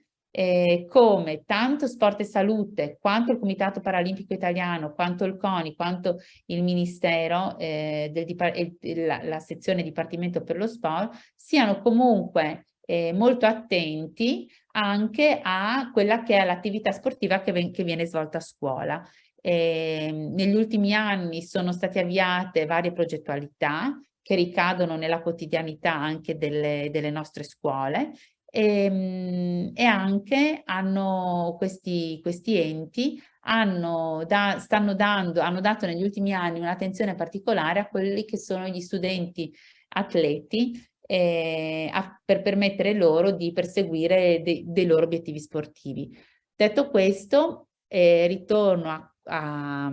quella che è questa unità e qui al centro vi ho proposto, e li trovate anche negli opuscoli, delle situazioni sportive inclusive, agonistiche, che stimolano, osservandole, sicuramente un brainstorming di termini. Quello che viene chiesto osservando questa immagine è proprio di andare a costruire un puzzle di parole chiave che ci vengono in mente osservando queste 4 immagini.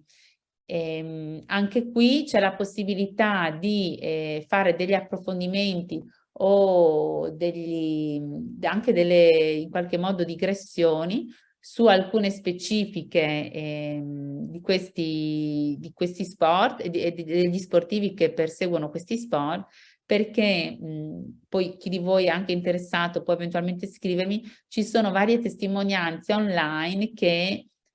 ci permettono di capire l'importanza dello sport per gli atleti paralimpici e per anche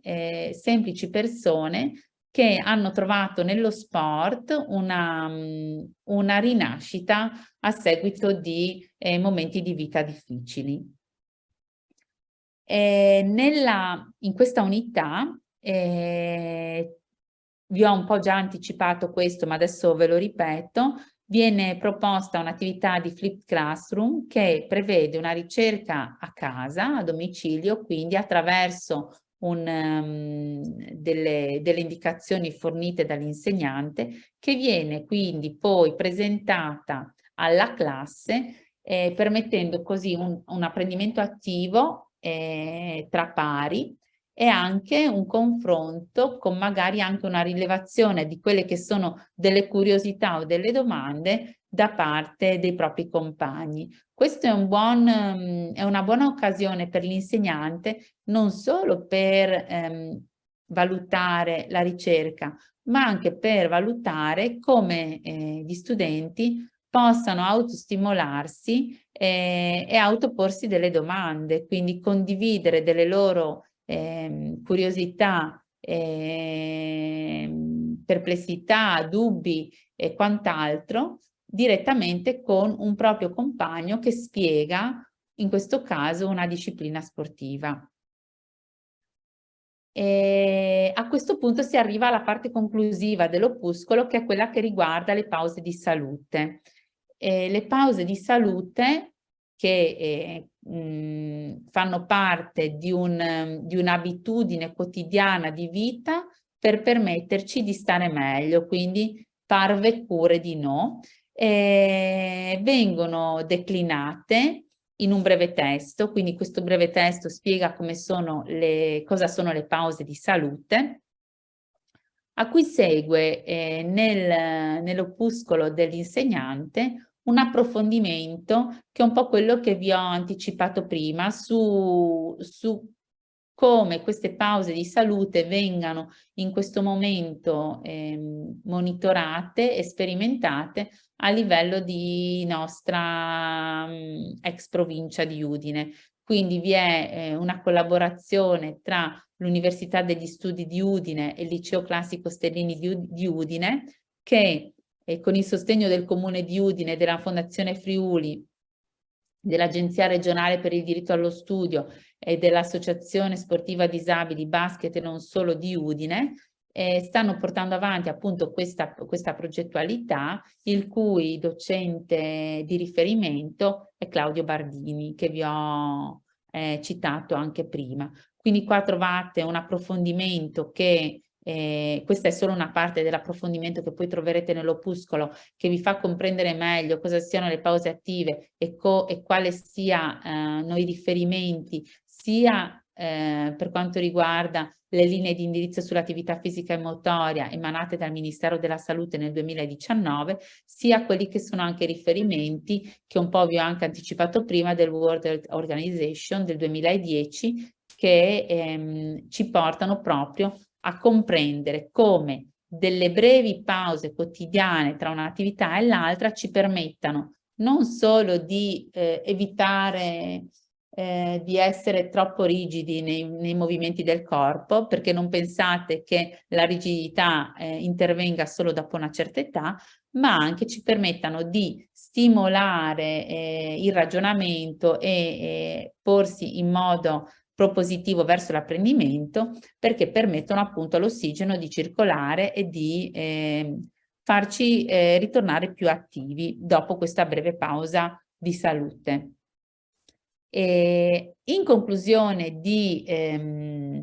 unità si trovano delle riflessioni finali che i ragazzi possono fare dopo aver messo in pratica delle piccole pause di salute quotidiane. Cosa è stato pensato? È stato pensato di proporre degli esercizi che possono essere tipici delle pause di salute, come qua ad esempio trovate le mani sulle spalle, la rotazione delle braccia in avanti e quindi all'indietro, oppure in piedi dietro la sedia, appoggiandosi allo schienale di una sedia, a sollevare a 90 gradi prima il piede destro e a seguire il piede sinistro. Questi sono due esempi. Cosa viene chiesto agli studenti in questa sede? Viene chiesto di pensare a delle attività di pause di salute, quindi devono essere attività semplici che si possono fare anche semplicemente stando al banco oppure mettendosi in piedi a fianco alla sedia, che ripetute quotidianamente, diciamo per fare una pausa durante la mattinata che non sia la pausa dell'intervallo, per fare una pausa nel pomeriggio che non sia la pausa di un eventuale intervallo pomeridiano, vengono fatte costantemente, ogni giorno. Alla fine di un periodo che si prende di riferimento e che qua viene suggerito, ma poi in realtà è a discrezione degli insegnanti, qui viene suggerito di lavorarci, ipotizzato di lavorare 5 giorni alla settimana e ogni gruppo propone 6 esercizi, ok? E poi vengono dati più o meno i tempi che sono quelli che vi ho dato. Alla fine di, consideriamo, un mese, o anche alla fine della giornata stessa, fare una riflessione. Quindi come ci sentiamo dopo aver fatto gli esercizi di pause attive? Io come mi sento oggi, che le ho fatte per la prima volta, gli altri come si sentono, e dopo una settimana di queste pause attive, io come mi sento? Quindi riflettiamo, facciamo un esercizio e riflettiamo su quello che questo esercizio ci porta. È un'abitudine questa che va bene da mettere in atto non solo nell'attività fisica, ma anche in qualunque altra attività che quotidianamente affrontiamo. Quindi, dopo una settimana, come mi sento? Come si sentono gli altri? E dopo un mese, e questo può essere uno spunto per poi eventualmente anche continuare nel corso dell'anno e magari fare un sondaggio a 6 settimane piuttosto che a 8 settimane e via avanti. Posso dirvi che i risultati si stanno ottenendo e soprattutto è interessante sapere che i ragazzi proprio colgono e si rendono conto dei miglioramenti che hanno. Scusate che bevo un goccio d'acqua.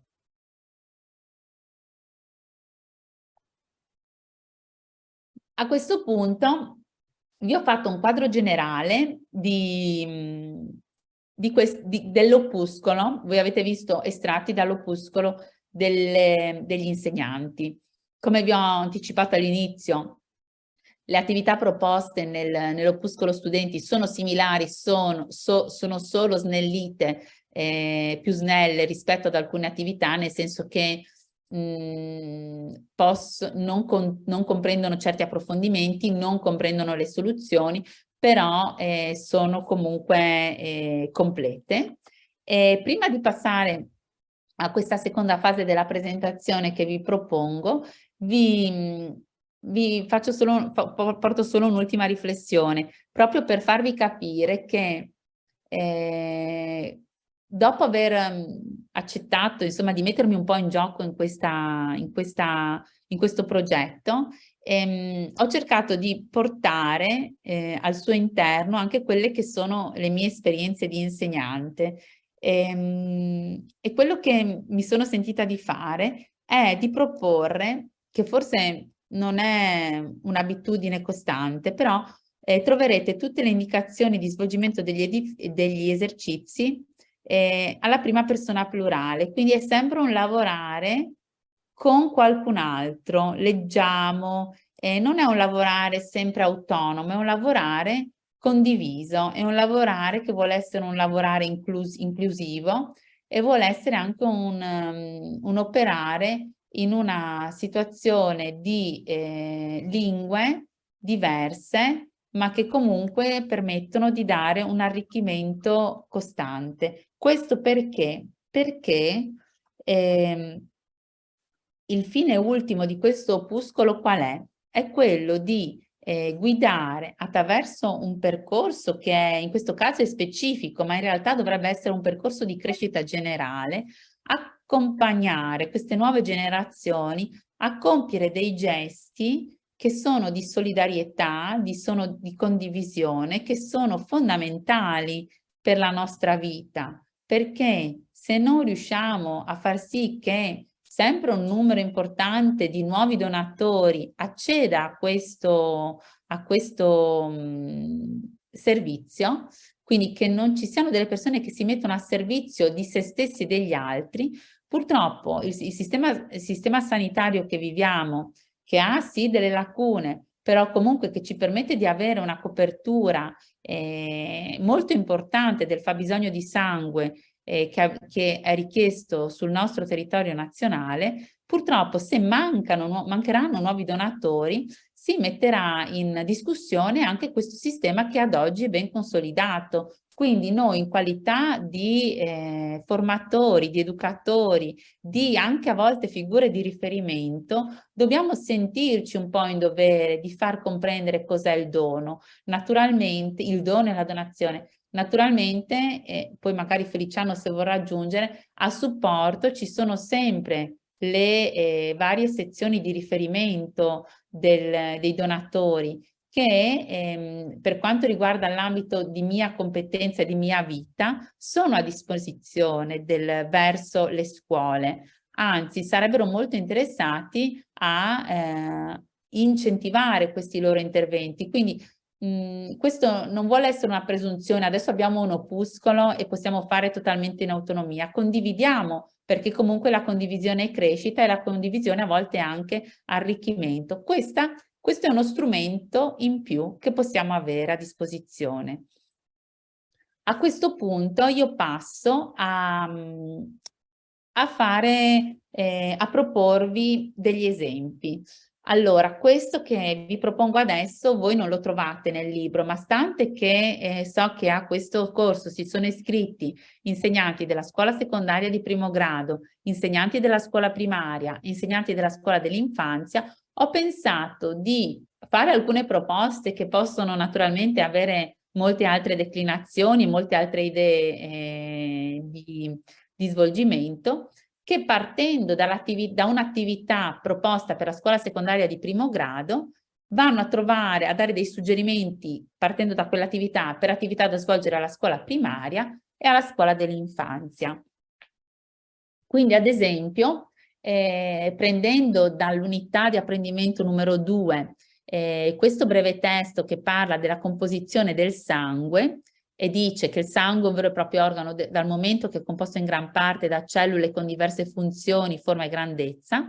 e poi definisce cosa sono i globuli rossi che trasportano l'ossigeno, i globuli bianchi che sono le difese dell'organismo, le piastrine che sono la base per la coagulazione,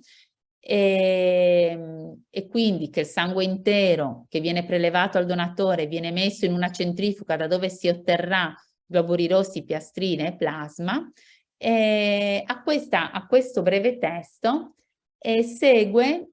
un esercizio che qua vedete. Associamo i concetti a seguire alle immagini tratte sia dal video che dal testo, perché prima del testo c'è anche un video che poi vi ho riportato nella colonna centrale. Quindi avete delle immagini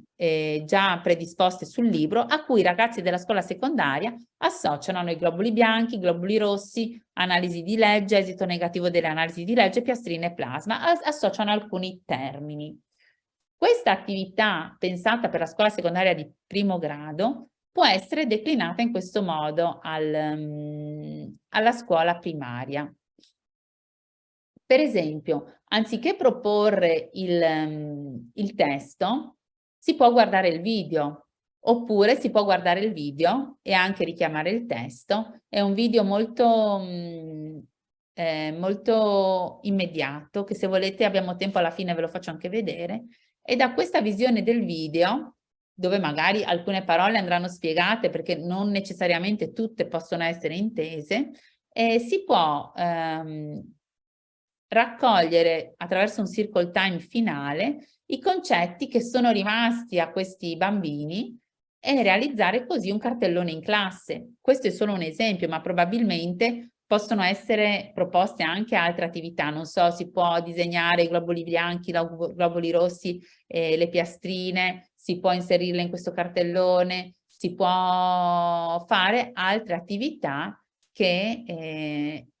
possono andare a far sì che anche un bambino di scuola primaria, non dico del primo anno, ma magari del quarto o del quinto anno, possa questo alunno prendere confidenza con dei termini che comunque tratterà quando farà l'apparato circolatorio come materia di scienze, ma qui vivendola più come educazione civica, quindi non strettamente legato alla disciplina, ma calato come un'attività del nostro vivere condiviso, quindi educazione civica. La scuola dell'infanzia cosa può fare? Io qua sotto vi ho recuperato dal web alcune immagini di globuli rossi, piastrine e globuli bianchi. Quindi partendo da questi disegni si possono proporre dei lavoretti con ad esempio la lana azzurra per fare le piastrine, fare il gomitoletto di lana, quindi con poi qualche pezzettino di lana che esce per proporre le piastrine, piuttosto che col cotone creare i globuli bianchi e con un cartoncino rosso proprio anche per fare esperienza di materiali diversi, costruire i globuli rossi in qualche modo, insomma, mettendoci dei pezzettini, incollando dei pezzettini, insomma, in qualche modo gli insegnanti della scuola dell'infanzia poi sono sempre molto creativi, quindi andare a costruire questi tre emocomponenti, quindi componenti del sangue, elementi del sangue, che possono poi essere tipo legati su una cordicella a mo' di collana, così che gli alunni lo possono infilare al collo e sapere che quegli elementi fanno parte comunque del nostro corpo. Ci sono nel nostro corpo i globuli rossi, ci sono le piastrine, ci sono i globuli bianchi e noi li portiamo al collo. Cioè, sono delle idee che possono anche essere criticate, naturalmente, le ho pensate io per farvi capire che questo libro vuole essere proprio un assaggio, uno spunto per eventuali ulteriori proposte. Poi ho preso un'attività dall'unità 4 che fa riferimento ai 5 colori, quindi 5 diversi tipi di frutta e tanti benefici per la salute. Frutta blu e viola, frutta verde, frutta bianca, frutta e verdura, blu e viola, verde, bianca, gialla, arancione e rossa. In questa immagine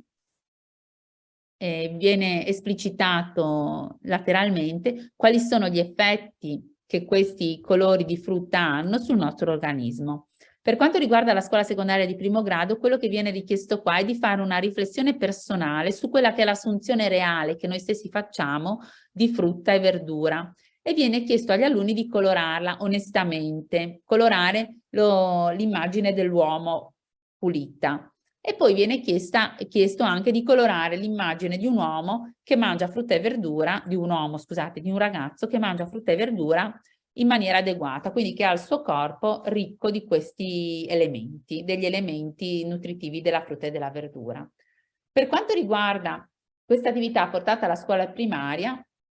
cosa può essere proposto? Allora, naturalmente ogni alimento di frutta e verdura ha delle qualità, quindi si può pensare di creare un'agenda, ho fatto un errore, manca l'apostrofo, un'agenda della salute, piuttosto che si può inventare la ruota dei colori della frutta e della verdura per scoprire che esistono diversi tipi di frutta e verdura, perché non è scontato che tutti i bambini alla scuola primaria conoscano i vari tipi di frutta e di verdura, nonostante ci sia la mensa, quindi un'alimentazione equilibrata, però tante volte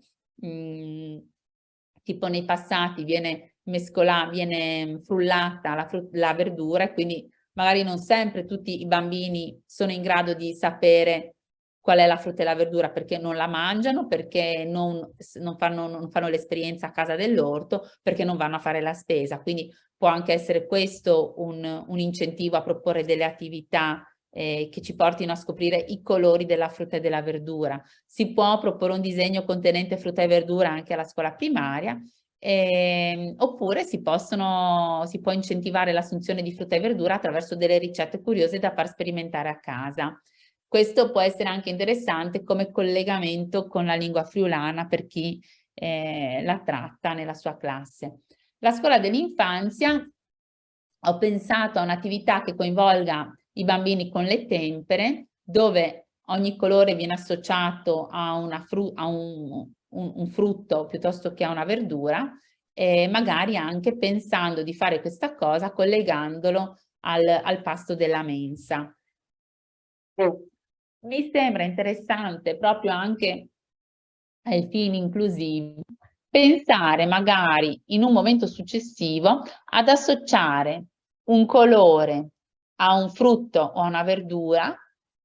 a questa cosa, associare un'immagine stilizzata, tipo la foto della mela, che poi dalla foto della mela, piuttosto che dell'uva, piuttosto del kiwi, piuttosto che della carota, piuttosto che della fragola, si passa al disegno, ok? Questo in un'ottica di comunicazione alternativa, aumentativa alternativa, che può tornare utile anche per quei bambini che hanno difficoltà di comunicazione, sono non verbali, come ad esempio l'autismo può essere uno di questi che porta a questa situazione. E infine, e poi ho finito, arriviamo all'unità 5, dove se per la scuola secondaria di primo grado ci sono varie proposte di esercizi che gli studenti possono vedere, da dove poi prendono spunto per creare i loro esercizi di pause di salute quotidiani. La stessa cosa, qui alla secondaria di primo grado sono i ragazzi che pensano i loro esercizi e li autopropongono a rotazione. Alla scuola primaria questo non è possibile perché, almeno che non ci sia un'abitudine, l'autogestione è difficile, però l'insegnante può proporre i movimenti che ha pensato a un ritmo, piuttosto che li propone, li spiega, poi successivamente a ogni colore associa un movimento, o fa un movimento col braccio, col corpo, e a quel movimento del braccio e del corpo viene associato un movimento della pausa attiva. Quello che si può fare alla scuola primaria è abituare la classe a queste pause di salute quotidiane, e un passo in più, quando si è presa l'abitudine, gli studenti, che questo vale anche per la secondaria, possono sperimentare queste pause attive quindi diventando disabili, nel senso che non avendo gli occhi, non potendo muovere una parte del corpo, quindi anche mettendosi nei panni degli altri. Infine, per quanto riguarda la scuola dell'infanzia, i movimenti che si scelgono devono essere molto semplici, perché siamo ancora in fase di esplorazione del nostro corpo e dei movimenti, cosa che talvolta si ripresenta anche alla scuola primaria. Quindi proporre semplici movimenti legati prevalentemente a una canzone, legare la musica ai movimenti alla scuola dell'infanzia è molto coinvolgente e anche permette ai bambini di rinforzare questa attività che viene richiesta, attività fisica, motoria, fisica che viene richiesta. E naturalmente all'infanzia i movimenti vanno fatti inizialmente assolutamente senza la sedia, ma devono essere fatti a terra, andando a scoprire quelle che sono le parti del corpo che ancora sono in esplorazione, e anche andando ad incentivare la coordinazione. Questi sono dei suggerimenti che mi sono sentita di proporvi. Spero che questo che vi ho proposto, insomma, questa spiegazione di questi opuscoli che sono stati ideati dalla Fisa Isontina e io ho cercato di sviluppare quanto meglio potevo, e proprio in quest'ottica che vi ho ripetuto più volte, inclusiva, e di voler essere un materiale fruibile da tutti e declinabile nei vari ordini scolastici e nelle varie attività che possono essere fatte sul territorio, a casa, nelle associazioni, a scuola o insomma in qualunque contesto. Spero possano essere un tassello che vada ad aggiungersi a quello che Fidas Isontina ha fatto fino ad oggi, ma soprattutto possano essere un tassello utile anche per voi che avete partecipato a questi seminari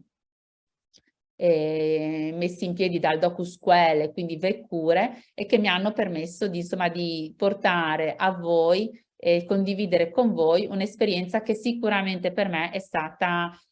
formativa. Quindi adesso, insegnanti di scuola secondaria di primo grado piuttosto che di scuola primaria, piuttosto di scuola dell'infanzia, tocca a voi. Spetta a voi scegliere una delle attività che troverete in questi opuscoli e declinarla per il vostro ordine di scuola, o per la vostra curiosità anche per un altro ordine di scuola. Non è detto che quello che io ho proposto sia la regola. Naturalmente nulla è per sempre, tutto può essere variabile, e anzi è auspicabile che sia variabile e variato in base al gruppo classe che si ha di fronte, in base ai singoli studenti con cui ci si rapporta quotidianamente. Io ringrazio tutti voi che mi avete ascoltato e ringrazio chi mi ha dato la possibilità di essere qua oggi. Grazie pardot e us auguri buone serate. Ora resti a disposizione se qualcuno ha la voglia di fare une domande. Ben, intanto Anna, ho sentito altri che ti ringrazio te perché per da buona tu hai fatto una presentazione, anche se in struc di tutte le unità, per da buona, una buona precisa, soprattutto con tanti idee, tanti proposti di poter tornare a proponi, e dunque bravo nonone anche per le sticciate che tu hai dato ai fine per tutti grazie des scuolis, o crot che gli nostri docenti se sedin stati tutti su lavoro soddisfatti, se sedin anzi curiosi di poter avere in mano questo materiale, e di fatto us disin che per chi vigneran alla visita guidata ioibe o varin a disposizione anche i materiali. Io disin grazie in che scas a Fida Sisontina, sedi a cui Castadaur, sedi alle Clara il presidente, che anche lui in te presentazione è stato un lavoro preciso, e o disares anche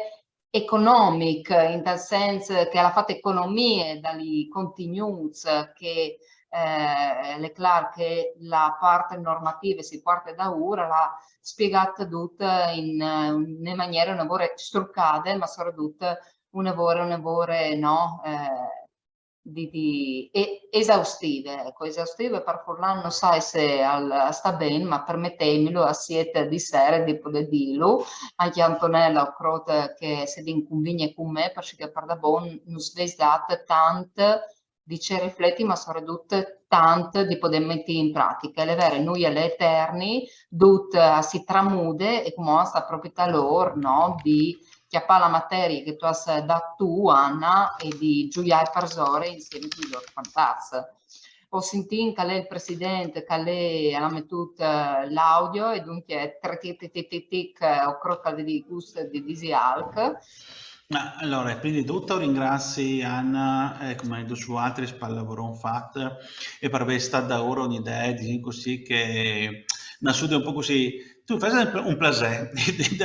di un plaisir alle mie fur veramente in questo lavoro. E questo lavoro che, come giustamente dite Anna, così come in generale tutti i progetti e tutti i prodotti di Fida Sisontina, possono essere dopras ogni dun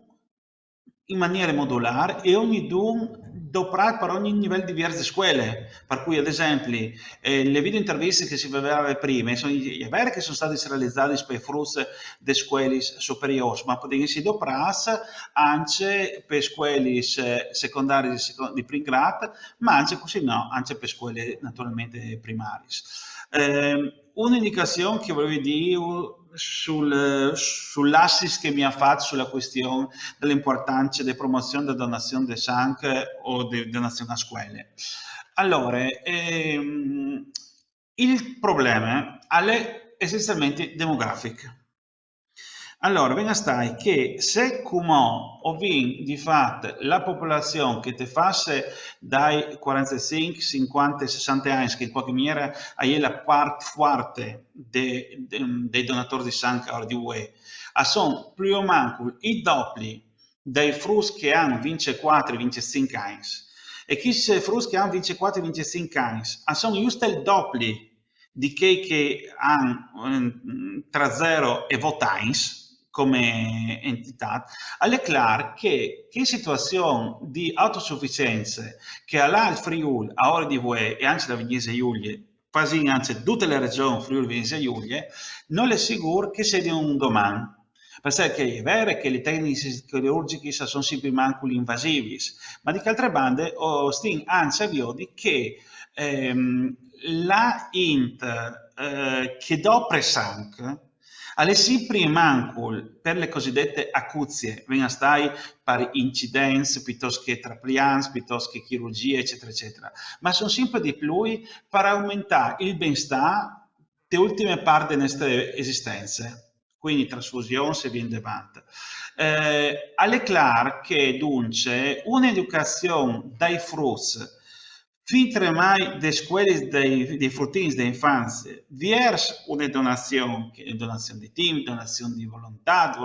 donazione di voler bene ai amici, viene davanti, e crescendo anche di donazione di sangue o anche di altri servizi, è un lavoro importante anche per garantire veramente l'autosufficienza delle nostre regioni, che come è così, ma un domani qui vale a dirlo, e che questa è una roba importante. Con di più, a anche un altro piccolo aspetto, di un ragionamento che è fatto di lungo des fiestis per digerire se che si vede mangiato, col primari di medicina trasfusionale di Trieste che è anche capo su Gurizze, ho vinto un po' i numeri e al ben fur clar che i donatori fino a vincere 30 anni sono un evore donge alle associazioni e alle donazioni. Dopo accogli e torni a 40 anni in abbondanza. Chi sul dia sono altre robe che purtroppo intanto che la gente se che si sente anche che il momento che ha un problema di regolarsi un po' la loro esistenza, si torna ad oggi le donazioni dove anche l'esistenza è un po' regolata. Parcerà chi studiante che anche un'impresa come KISS da un punto di vista didattico ha poi gli US utili dai confronti dei genitori dei frus che hanno queste indicazioni, tanto che impresa per tornare a poca la donazione anche per i grandi. Non è un caso, paradossalmente, che in Furlan non si dice donare il sangue, ma dà il sangue. E anche questo ci permette anche un'altra riflessione. Ma le fate anche massa luce e os ringrazio anche di bande me in questo caso come presidente di Fida Sesontina. Bene, in chat sono arrivati anche i ringraziamenti, anche di bande di cui che è donatore, dunque e conosco bene l'argomento, ma quello che si sempre altro c'è imparare. E allora, se avesse domande sulla sin che 10 secondi per pronunziarsi, 5, 6, 7, 8, 9, 10, ormai si lade in denaro col countdown, anzi count in denaro perché si lade al contrario, e allora us ringrazino e via di allora io per cui che sarai podarin vi odissi in presenza e così anche qui che non si conoscono in maniera diretta o in occasione di fevelarsi e di viodisi. Grazie a tutti e a tutti, in tal senso ringrazio il Presidente, l'Unicom, mi pare di vedere tutto.